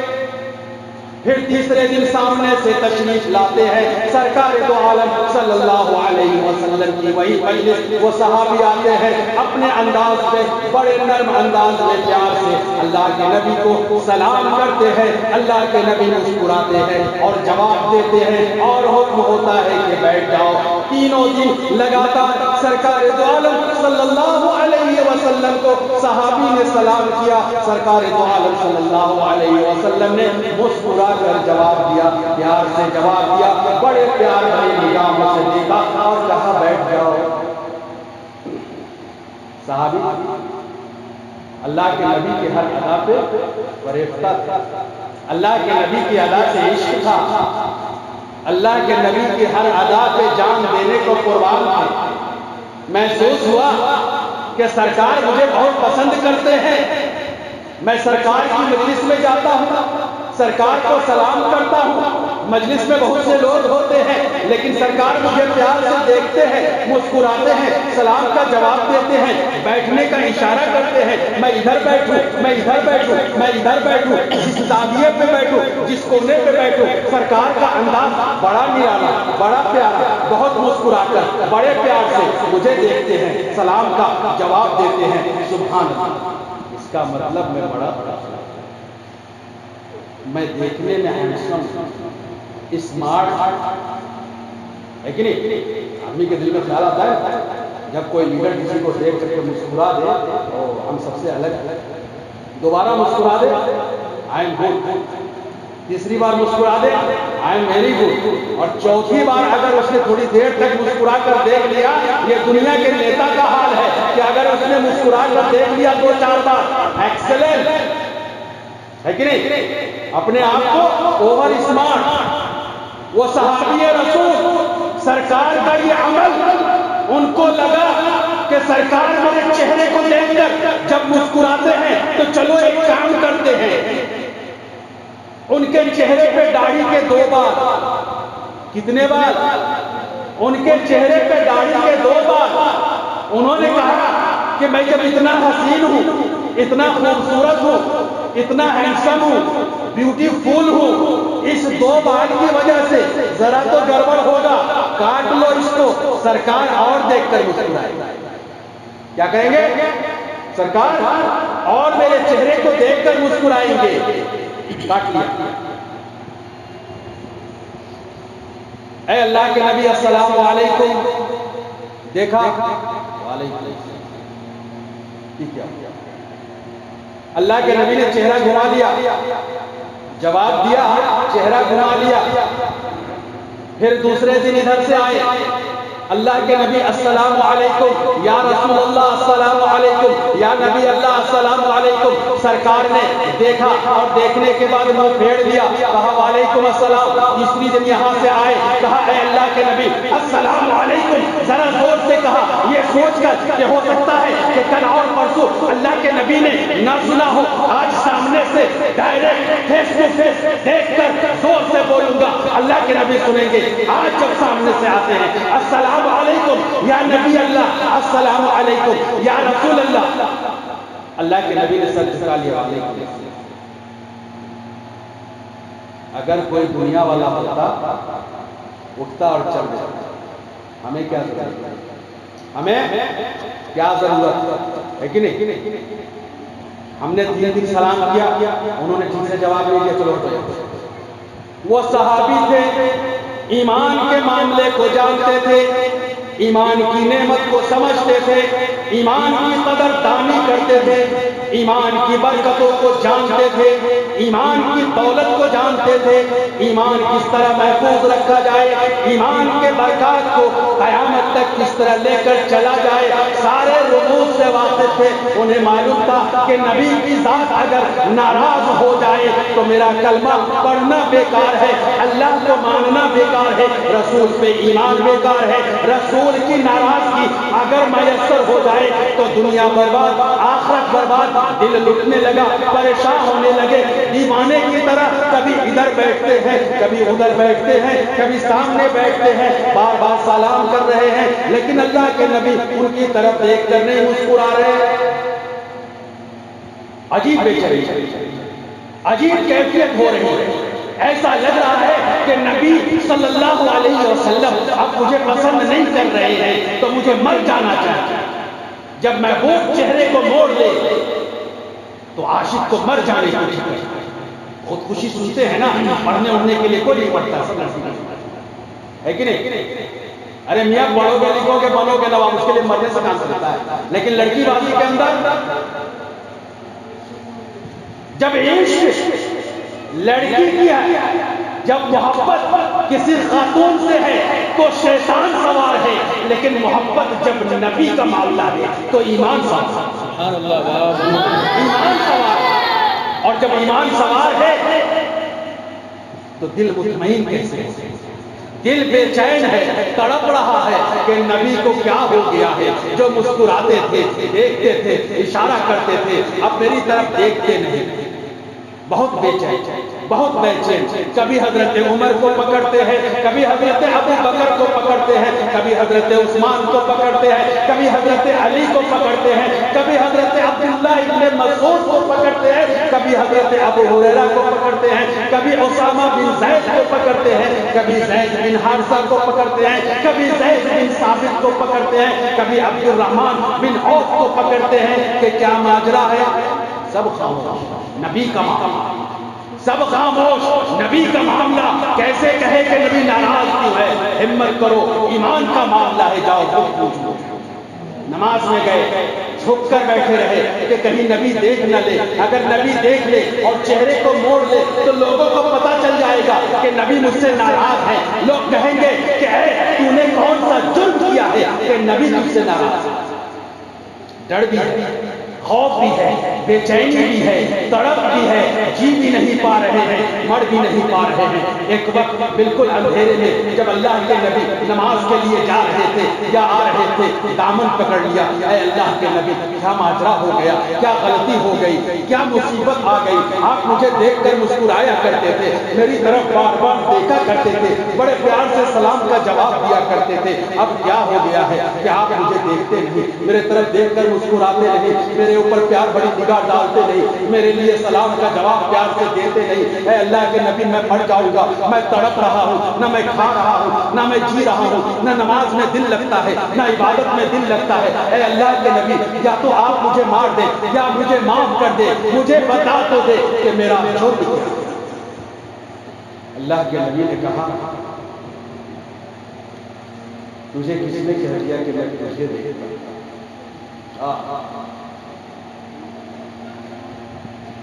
یہ جسم مٹی کا ہے، اور جب انسان مر کے قبر میں جاتا ہے تو دنیا میں سب سے زیادہ محنت کس چیز کے لیے کرتا ہے معلوم ہے؟ پیٹ کے لیے۔ سب سے پہلے پیٹ پیچھا پیدا ہوتا ہے، سب سے پہلے پیٹ سے، پھر دھیرے دھیرے دوسرے آگے آتے ہیں۔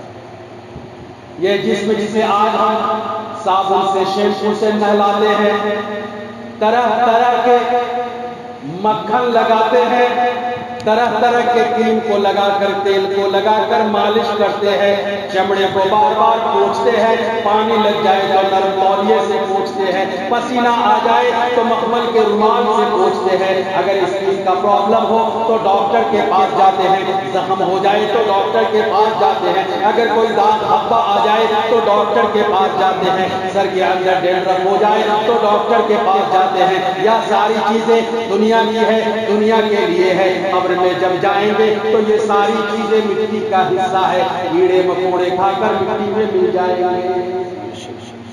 نبی نے کہا میاں تجھے کس نے کہہ دیا تیری خوبصورتی کو دیکھتے تھے؟ میاں کس نے کہہ دیا کہ تیرے اسمارٹنیس کو دیکھتے تھے؟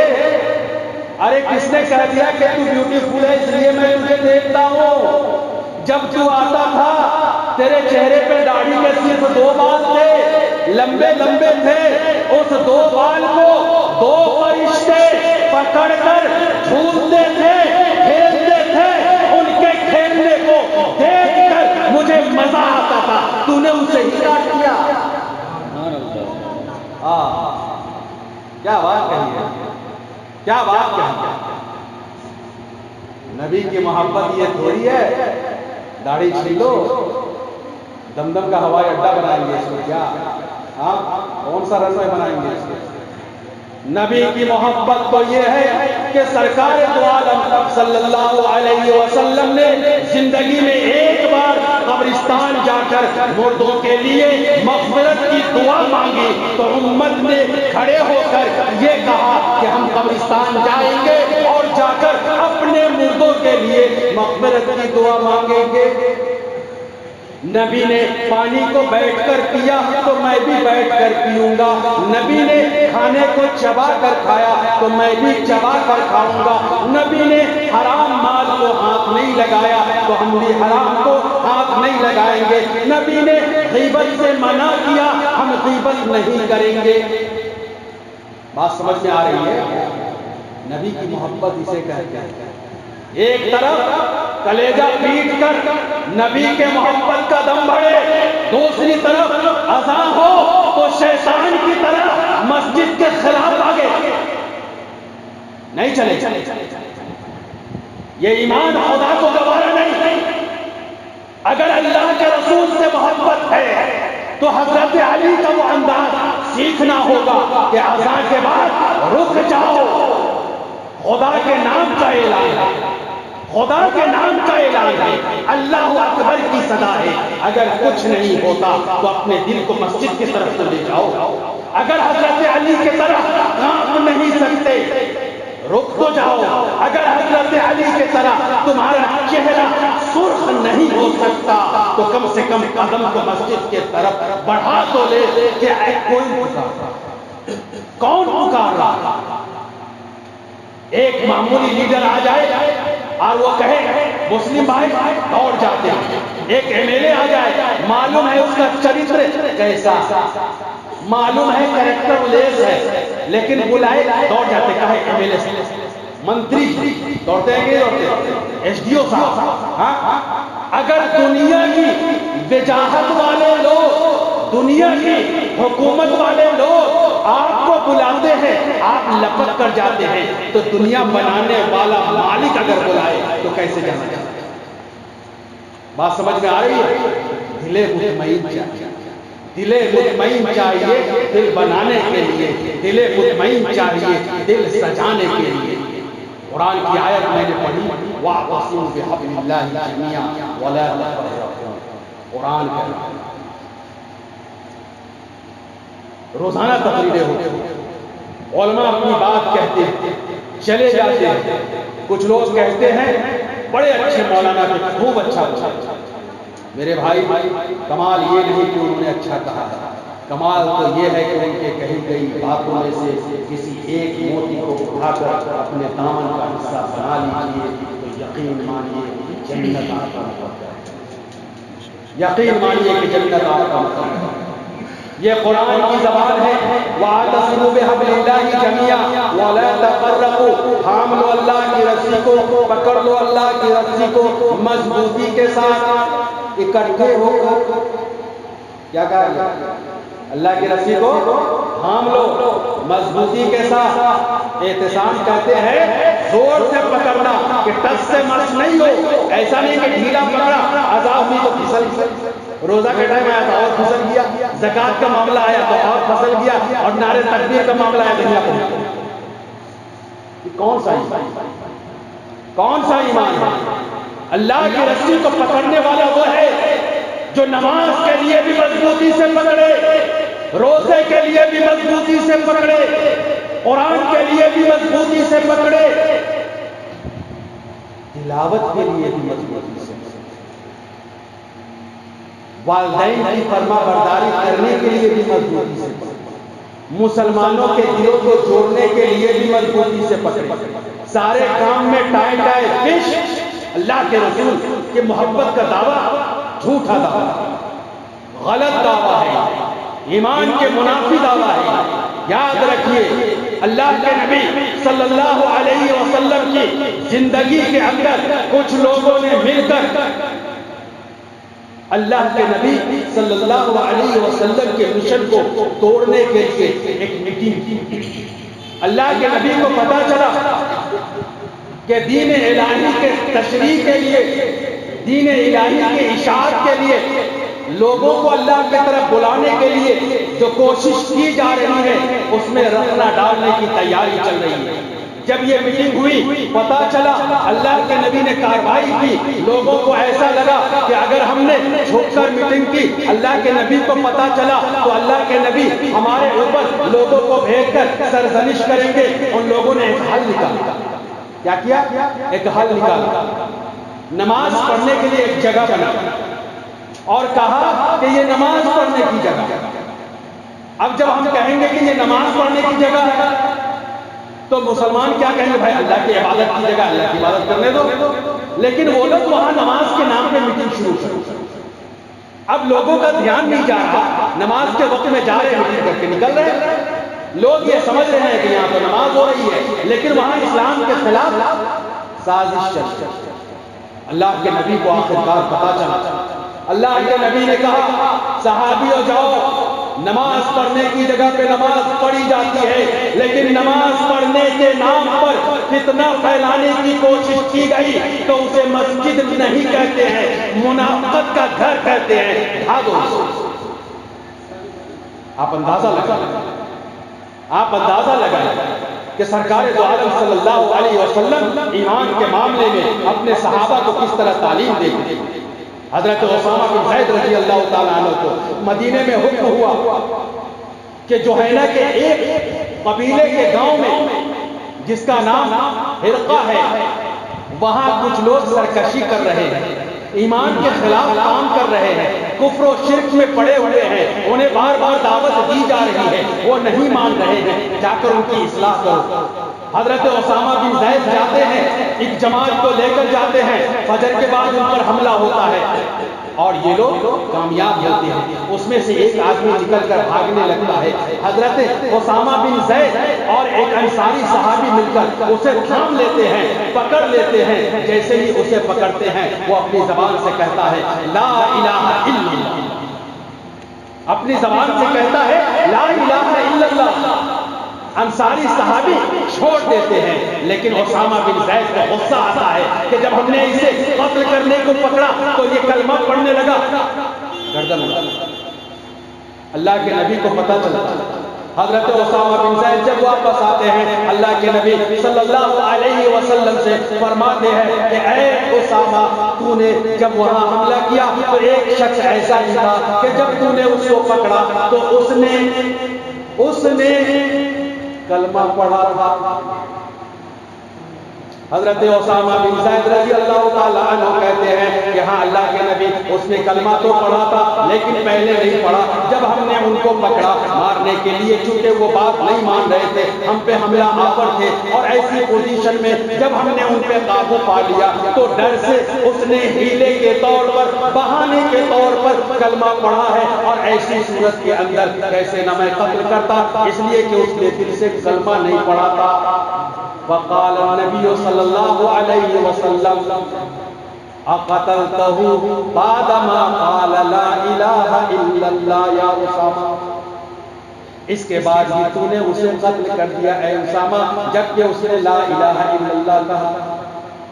حضرت اسامہ نے پھر تعبیر کی کہ اے اللہ کے نبی اگر وہ پہلے پڑھتا تو میں اسے نہیں مارتا، لیکن اس نے تو ڈر سے پڑھا۔ پھر بھی اللہ کے نبی نے کہا کہ تو نے اس کے بعد بھی اے اسامہ اسے قتل کر ڈالا جبکہ اس نے لا الہ الا اللہ پڑھا، اور یہ کہا افلا شققت عن قلبی، کیا تو نے اس انسان کے دل کو چیڑ کر دیکھا تھا کہ اس نے جو لا الہ الا اللہ پڑھا تھا تو وہاں ایمان تھا یا نہیں؟ جب تو نے اس کے دل کو چیڑ کر نہیں دیکھا تو اس کے دل کو چیڑ کر نہیں دیکھ سکتا تو نے فیصلہ کیسے کر لیا کہ وہ ڈر سے پڑھ رہا تھا یا بہانہ کر رہا تھا؟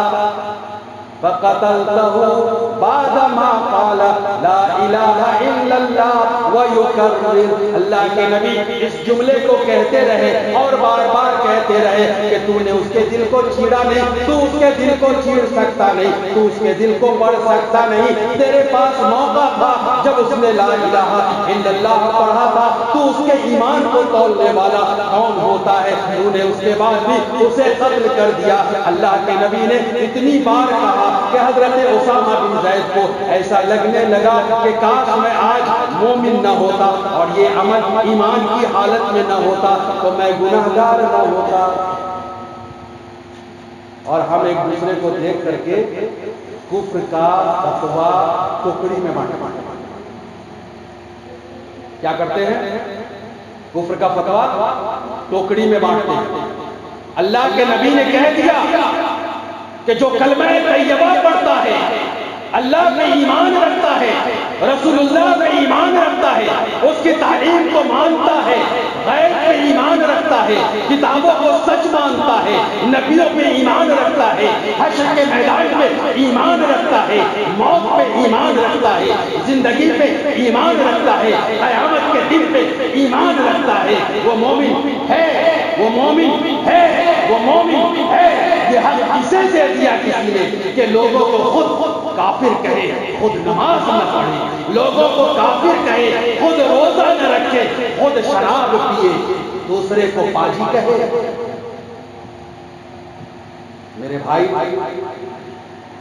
ہم لوگوں کی ذمہ داری اس دل کو مطمئن، یہ دل جتنا مطمئن ہوگا ہم اتنے مضبوط ہوں گے، یہ دل جتنا مضبوط ہوگا ہم اتنے مطمئن ہوں گے، اور جتنے مطمئن ہوں گے ایمان کا درجہ حرارت اتنا بڑھا۔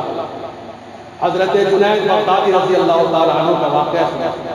ایک جنگل سے گزر رہے تھے، عصر کا وقت تھا، ادھر ادھر پلٹ کر دیکھا کہ کوئی ساتھی مل جائے، نماز پڑھ لے، وقت ہو گیا ہے عصر کا، تاخیر نہ ہو جائے۔ دیکھا ایک لکڑہاڑا لکڑی لے کر آ رہا۔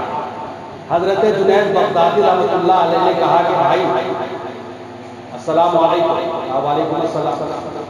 کہا نماز پڑھو گے؟ کہا پڑھیں گے۔ عصر کی نماز؟ کہا عصر کی نماز۔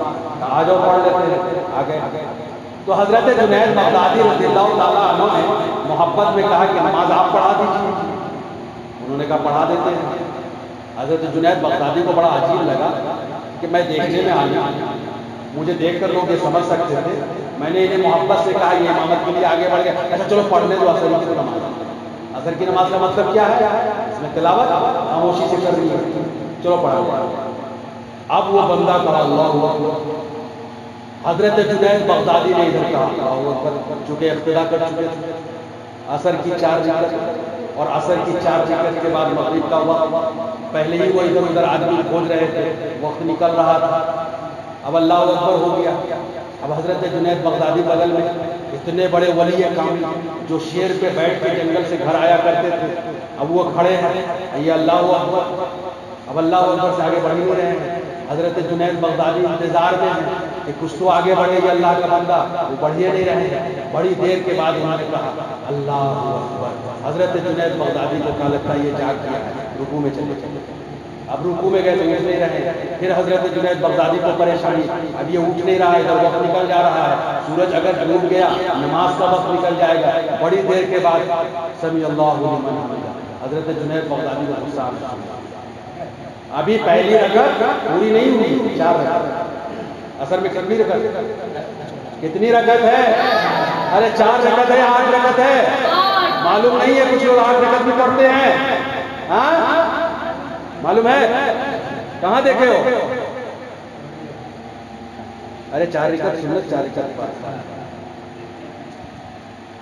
اب سجدہ میں گئے تو سجدہ سے سر نہیں اٹھ رہا، حضرت جنید بغدادی کی بے چینی بڑھ رہی ہے، اٹھ گیا سر، اللہ اکبر، دوسرا سجدہ وہی کیفیت، حضرت جنید بغدادی پریشان، بڑی مشکل سے 1 رکعت، پھر دوسری رکعت، تیسری رکعت میں تو حضرت جنید بغدادی کو لگا سورج ڈوب گیا، مغرب کا وقت ہو گیا، اس کے ساتھ میں نے نماز کیا پڑھی، آج تک میری نماز قضا نہ ہوئی تھی، آج عصر کی نماز مغرب میں داخل ہو گئی، باطل وقت آ گیا، نماز نکل گئی، کسے میں نے کہا آؤ نماز پڑھو، کسے میں نے کہا آؤ امامت کرو، میں تو آج گیا، اللہ کو کیا منہ دکھاؤں گا قیامت کے دن، یہ تو نماز میں ایسا پڑھ رہا ہے جیسے کچھ پتہ ہی نہیں، جیسے کچھ پتہ ہی نہیں، بڑی مشکل سے السلام علیکم ورحمۃ اللہ، حضرت جنید بغدادی رحمۃ اللہ علیہ نے دوسرا سلام پھیرا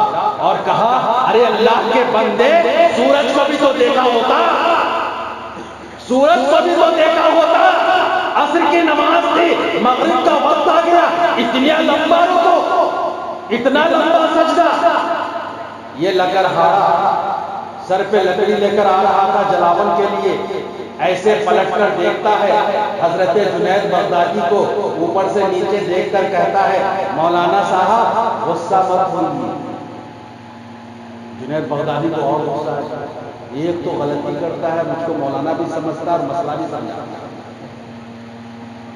اچھا سنو اس کو، کہا غصہ مت ہوئیے، کہا تو کیا کرے اگر وقت نکل جاتا تو، کہا آپ تو عالم ہیں، علم ہے آپ کے پاس، مسئلہ مسائل کو آپ سمجھتے ہیں جنید صاحب، ہم تو ٹھہرے پڑ جاہل، ہم کو کچھ عطا پتا نہیں، نہ میں سورج کو دیکھتا ہوں، نہ میں چاند کو دیکھتا ہوں، نہ میں آسمان کو دیکھتا ہوں، نہ میں زمین کو دیکھتا ہوں، نہ میں وقت کو دیکھتا ہوں، نہ وقت کی پابندی کو دیکھتا ہوں، نہ میں ایک نماز سے دوسرے نماز کے وقت کے گزرنے کے بارے میں سوچتا ہوں، میں تو اللہ اکبر کہتا ہوں، قیام کی حالت میں رہتا ہوں، اس وقت تک رکوع میں نہیں جاتا جب تک کہ میرا خدا یہ نہ کہہ دے کہ اے بندہ تیرا قیام قبول، جیسے ہی آواز آتی ہے میں رکوع میں چلا جاتا ہوں، رکوع سے اس وقت نہیں اٹھتا جب تک کہ میرا رب یہ نہ کہہ دے کہ اے بندہ تیرا رکوع قبول، جب صدا کان میں آتی ہے تو میں رکوع سے اٹھتا ہوں، میں سجدے میں جاتا ہوں، اس وقت تک سر نہیں اٹھاتا جب تک کہ میرا رب یہ نہ کہہ دے کہ اے بندہ تیرا یہ سجدہ قبول، جب صدا کان میں پڑ جاتی ہے، میرے خدا کی صدا آ جاتی ہے تو اس کے بعد میں اپنے سر کو اٹھاتا ہوں، پہلا سجدہ، دوسرا سجدہ، پہلی رکعت، دوسری رکعت، تیسری رکعت، چوتھی رکعت، میں تو نماز اس طرح پڑھتا، مجھے نہیں معلوم جنید بغدادی تو اپنے علم کے مطابق نماز کیسے پڑھتا ہے، میں تو ایسے پڑھتا ہوں، ایسے ہی پڑھوں گا، میری نماز خدا قبول کرتا ہے، سورج اور چاند نہیں۔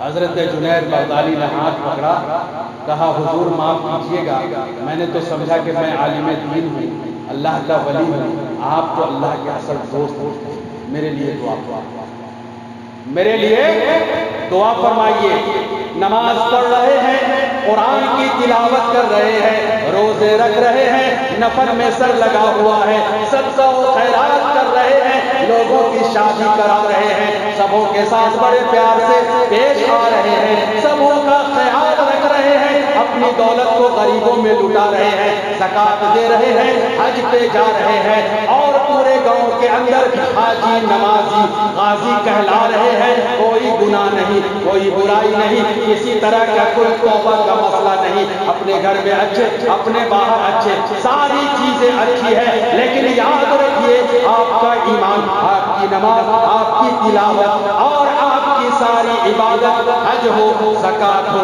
یہ ساری چیزیں اس وقت تک درست ہے جب آپ اپنے ماں باپ کا دل نہ دکھائیں۔ اللہ کے نبی صلی اللہ علیہ وسلم سے کسی نے پوچھا کہ اے اللہ کے نبی قیامت کب آئے گی؟ اللہ کے نبی نے کہا نہیں۔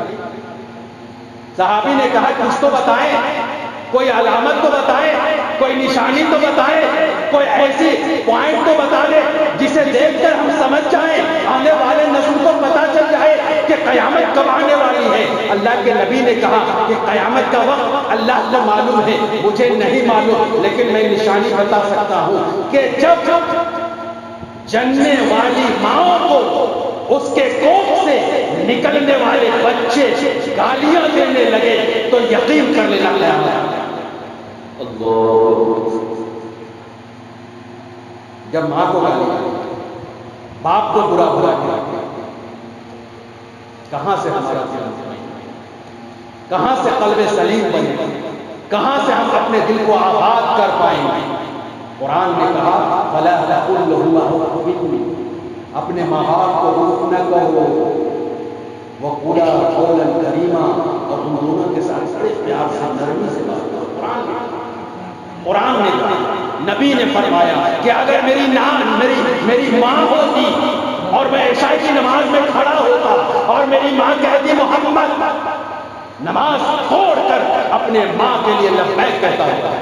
یہ نبی کہہ رہا ہے۔ آج ہماری ماں کہتی ہے بیٹا کہاں جا رہا ہے، چپ پوچھ کے جائیں گے، کیا کر رہے ہیں؟ 4 روپیہ کماتے ہیں، نہیں معلوم کہ وہ 4 روپیہ ماں کی دعاؤں سے آ رہا ہے، لیکن بیوی کو دینا پسند ہے۔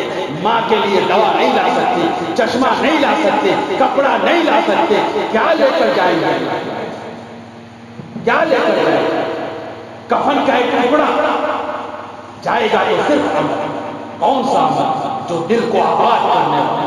حدیث شریف میں ہے الا ان فی الجسد مضغہ اذا صلحت صلح الجسد كله واذا فسدت فسد الجسد كله الا وهي القلب۔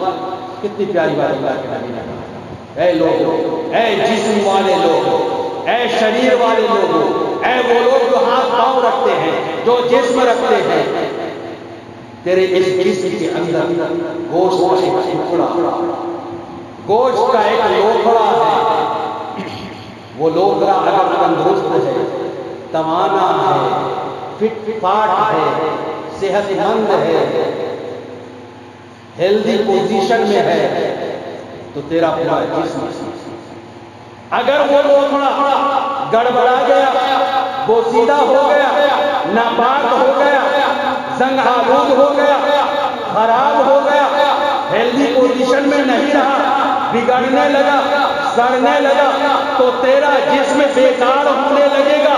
خبردار، ہوشیار، یاد رکھنا، الا وہی القلب، یہ تیرا دل ہے، یہ تیرا دل ہے، یہ تیرا دل ہے۔ اگر دل صحیح سب، اگر دل غلط سب۔ یاد رکھیے یہ دل کے جذبات ہی تو ہیں کہ ایک معصوم بچے کو جو گود میں ہے ماں پکارتی ہے تو بچہ اپنا ماں کو پہچان جاتا ہے، اس حال میں اپنی ماں کی طرف وہ لپک پڑتا ہے۔ یہ دل ہی تو ہے جو اس کی رہنمائی ہے۔ وہ ماں جو اپنے پیٹ میں 9 مہینے تک اس تکلیف سے پالتی ہے، کتنے دکھ اور درد کے بعد جنم دیتی ہے، اسے ہم دھمکار دیتے ہیں، جھڑک دیتے ہیں، ڈانٹ دیتے ہیں، گھر سے نکال دیتے ہیں، ہم اس دن روئے زمین میں گھر کیوں نہیں جاتے؟ حضرت موسیٰ کوہ طور پہ جا رہے ہیں، طور پہاڑی پہ جا رہے ہیں، قدم لڑکھڑاتا ہے، اللہ تبارک و تعالیٰ آواز لگاتے ہیں، موسیٰ، اے موسیٰ، اے میرے پیارے موسیٰ، اے نبی، اے کلیم اللہ، ذرا سنبھل کے آنا، تو لڑکھڑانے لگا ہے۔ حضرت موسیٰ کہتے ہیں کہ ہاں اللہ، میں سنبھل کے آ رہا ہوں، میں گرنے سے بچ گیا ہوں، یہ تو ایک پتھر تھا جس کی وجہ سے میں ٹکرا گیا تھا، لڑکھڑا گیا تھا، اب میں سنبھل گیا ہوں۔ نہیں موسیٰ، تو سنبھل کر چل، تو نہیں جانتا کہ گھر سے نکلنے کے بعد جو ہستی دعاؤں سے تحفظ دیتی ہے، تیری ماں مر چکی ہے۔ تیری ماں مر چکی ہے، ماں زندہ ہے تو تجھے گرنے سے بچانے کی دعا دے گی، اگر ماں کی دعا نہیں تو یقین مان تو لڑکھڑا سکتا ہے، گر سکتا ہے۔ یہ تو اللہ اپنے نبی کو یہ تو اللہ اپنے نبی کو کہتا ہے۔ اور اس ماں کے پیٹ سے نکلنے کے بعد کیا کرتے ہیں؟ کیا کرتے ہیں؟ سود کھاتے ہوئے ہمیشہ۔ قرآن کہہ رہا ہے وَأَحَلَّ اللَّهُ الْبَيْعَ وَحَرَّمَ الرِّبَا، ہم نے تجارت کو حلال کیا اور سود کو حرام کیا، لیکن ہم سود کا کام کر رہے ہیں، انٹرسٹ پہ روپیہ اٹھا رہے ہیں۔ جن دھن یوجنا بندھک کے نام پر ڈفرینٹ ٹائپ سے ہم سود کا مال کھا رہے ہیں، سود کا کاروبار کر رہے ہیں، سود کا لین دین، سود میں ڈوبنا، سود میں مدد کرنا، سود میں ایک دوسرے کے ساتھ چلنا حرام۔ اللہ کے نبی صلی اللہ علیہ وسلم نے فرمایا کہ اے میری امت یاد رکھنا کہ سود 70 درجات رکھتا ہے گناہوں، سود 70 درجات رکھتا ہے گناہوں کے، جس میں سے ادنا درجہ ہے اپنے ماں کے ساتھ زنا کرنا۔ میرے بھائی توبہ کیجیے، آباد کیجیے اپنے دل، اللہ سے جوڑیے اپنے آپ، جوڑے رکھیے۔ اللہ کے نبی صلی اللہ علیہ وسلم نے فرمایا کہ اسلام کی بنیاد 5 چیزوں پر ہے، اسلام کی بنیاد 5 چیزوں پہ ہے۔ الا یعبدوا اللہ ویکفروا بما دونه، اللہ کی عبادت کرنا، اللہ کو رب ماننا، اللہ کی الوہیت وحدانیت کا زبان سے اقرار کرنا، اس کے ماں سوا کا انکار کرنا، وإقام الصلاۃ، نماز پڑھنا، وإیتاء الزکوٰۃ، مال دے تو زکوٰۃ ادا کرنا، وحج البیت، اور اگر مال ملے تو حج کرنا، وصوم رمضان، اور رمضان کا مہینہ آئے تو روزہ۔ شب برات برکت والی رات ہے، رحمت والی رات ہے، سمائے دنیا پہ اللہ تبارک و تعالیٰ آ کر اس رات کو آواز لگاتا ہے کوئی مانگنے والا، ہے کوئی اپنی مغفرت چاہنے والا، ہے کوئی مجھ سے رحمت لینے والا، ہے کوئی اپنے لیے مدد چاہنے والا، ہے کوئی اپنے لیے رزق مانگنے والا، ہے کوئی اپنے لیے بہتری چاہنے والا، ہے کوئی اپنے لیے نیکی کی جوڑی پھیلائے ہوئے، جو چاہیے آؤ میرے پاس، میں دینے کو تیار ہوں۔ اس رات میں، رات کے شروع ہونے کے بعد سے لے کر صبح سازی تک سمائے دنیا پر آ کر اللہ تبارک و تعالیٰ فرشتوں کو گواہ رکھ کر آواز لگاتا رہتا ہے کہ مانگنے والے آؤ میں دیتا رہوں گا، مانگنے والے آؤ میں دیتا رہوں گا۔ 3 آدمی مت مانگنا، 3 آدمی مت مانگنا، بعض حدیث میں 5 آدمی، بعض حدیث میں 7 آدمی، لیکن ان 5 میں، اس 3 میں، اس 7 میں یہ تینوں موجود۔ ایک وہ جو کفر و شرک کرے میری ذات کے ساتھ، ذات وحدہ لا شریک کے ساتھ کسی کو شریک ٹھہرائے، اللہ کی ذات کا انکار کرے، میں اسے معاف نہیں کروں۔ ایک وہ جو اپنے دل کے اندر کینہ رکھے، بغض رکھے، کسی مومن بھائی کے سلسلے میں اپنے دل میں نفرت رکھے، وہ آج کی رات مجھ سے مانگنے نہ آئے، وہ پوری رات مانگتا رہے گا، میں اسے عطا نہیں کروں گا۔ ایک وہ جو زنا کرے، اگر کوئی کسی کے ساتھ زنا کرے اور اسی حال میں میرے پاس اس رات کو آ کر مجھ سے کچھ مانگے، یاد رکھو میں دینے والا نہیں، اس کے مغفرت نہیں کر سکتا، اسے توبہ کرنا ہوگا، اپنے گناہوں کی معافی اس سے مانگنی ہوگی، تب میرے دربار میں آئے گا، تب عطا کروں گا۔ اور ایک وہ جو اپنے ماں باپ کی نافرمانی کرے اور پوری رات مصلی بچھا کر مانگتا رہے، میں اسے بھی نہیں دے سکتا، وہ میرے پاس نہ آئے۔ اللہ کے نبی صلی اللہ علیہ وسلم نے ان سارے لوگوں کا ذکر کیا، ساتھ میں اس کا بھی ذکر کیا جو اپنے قرابت والوں سے دوری کیا، جو اپنے رشتہ داروں سے نفرت کرے، جو اپنے خاندان والے لوگوں کو توڑنے کی کوشش کرے، جو اپنے خاندان والوں کی غلطیوں کو معاف نہ کرے، جو اپنے خاندان والوں سے پیار و محبت نہ کرے، جو اپنے خاندان والوں کے غم اور خوشی میں شریک نہ ہو، جو نفرت پھیلائے، فتنہ پھیلائے، وہ بھی اس رات میں میرے پاس نہ آئے۔ یہ رات عبادت والی رات ہے، عبادت کیجیے، بدعت سے، رسم و رواج سے، خرافات سے، غلط چیزوں سے خود کو دور رکھیے۔ بزرگان دین نے کہا ہے اس رات میں اللہ کا ذکر کیجیے، نفل نماز پڑھیے، قرآن کی تلاوت کیجیے، موقع ہو، سہولت ہو، قبرستان جا کر مردوں کے لیے مغفرت کی دعا مانگیے۔ نہیں جا سکتے ہیں، گھر میں بیٹھ کر، مسجد میں بیٹھ کر، تنہائی میں جتنا زیادہ ہو سکے رو رو کر گناہوں کی معافی مانگیے، اپنے بھائیوں کے لیے مانگیے، اپنے گناہوں سے توبہ کیجیے۔ یہ اس لیے ہے یہ رات، لیکن اس کے علاوہ کوئی چراغا کرے، کوئی جشن بازی کرے، کوئی پٹاخہ بازی کرے، حلوہ روٹی پکائے، دوستی روٹی پکائے، تو میرے بھائی دل پہ ہاتھ رکھ کے اس سے توبہ کرے۔ نہ میرے نبی نے کیا، نہ میرے صحابی نے کیا، نہ اس کا اسلام سے کوئی لینا دینا ہے۔ جتنی بھی حدیثیں ہیں، جتنی بھی حدیثیں ہیں شب برات کی، اس میں یہ کہا گیا ہے کہ یہ مبارک رات ہے، اس کے اندر رزق طے کیا جاتا ہے سال بھر کا، اس میں موتیں طے کی جاتی ہیں، اس میں پیدائشیں طے کی جاتی ہے، اس کے اندر معاملات اٹھائے جاتے ہیں، اس کے اندر معاملات طے کیے جاتے ہیں۔ اس لیے اللہ کے نبی نے کہا کہ اپنے آپ کو ایسی حالت میں رکھو کہ تیری زبان پہ اللہ کا ذکر ہو، اور جب فرشتہ تیرے نامہ اعمال کو لکھ رہا ہو تو اس حال میں لکھے کہ تو اللہ اللہ کرتا ہے، تو اللہ اللہ کرتا ہے۔ اب جگہ کریں گے، بلا وجہ کے فضول خرچی میں پڑیں گے تو یقین مانیے آپ کے اس رات میں آپ کو اور بڑا گناہگار لکھا جائے گا، بڑا گناہگار لکھا جائے گا۔ اللہ تبارک و تعالی ہم تمام لوگوں کو اس طرح کے تمام بدعات سے اور افراد سے، برائیوں سے، گناہوں سے محفوظ رکھے، اور اللہ تبارک و تعالی ہمیں توفیق دے کہ اس رات میں رات بھر عبادت کریں، فجر کی نماز پڑھیں، روزہ رکھیں، اور یقیناً اللہ کے نبی صلی اللہ علیہ وسلم کی سنتوں کو ڈھونڈ ڈھونڈ کر اپنے زندگی کے اندر ہیرا بنا کر جڑتے چلے جائیں، تو ہمارا ہر لمحہ عبادت ہے۔ اللہ تبارک و تعالی ہم تمام لوگوں کو دین پہ قائم رکھے، اسلام والا بنائے، اور ہماری نسل کو دین کی تعلیم دے، اللہ کے نبی صلی اللہ علیہ وسلم کی سنت پہ قائم رکھے۔ وما علینا الا البلاغ، والسلام علیکم ورحمۃ اللہ۔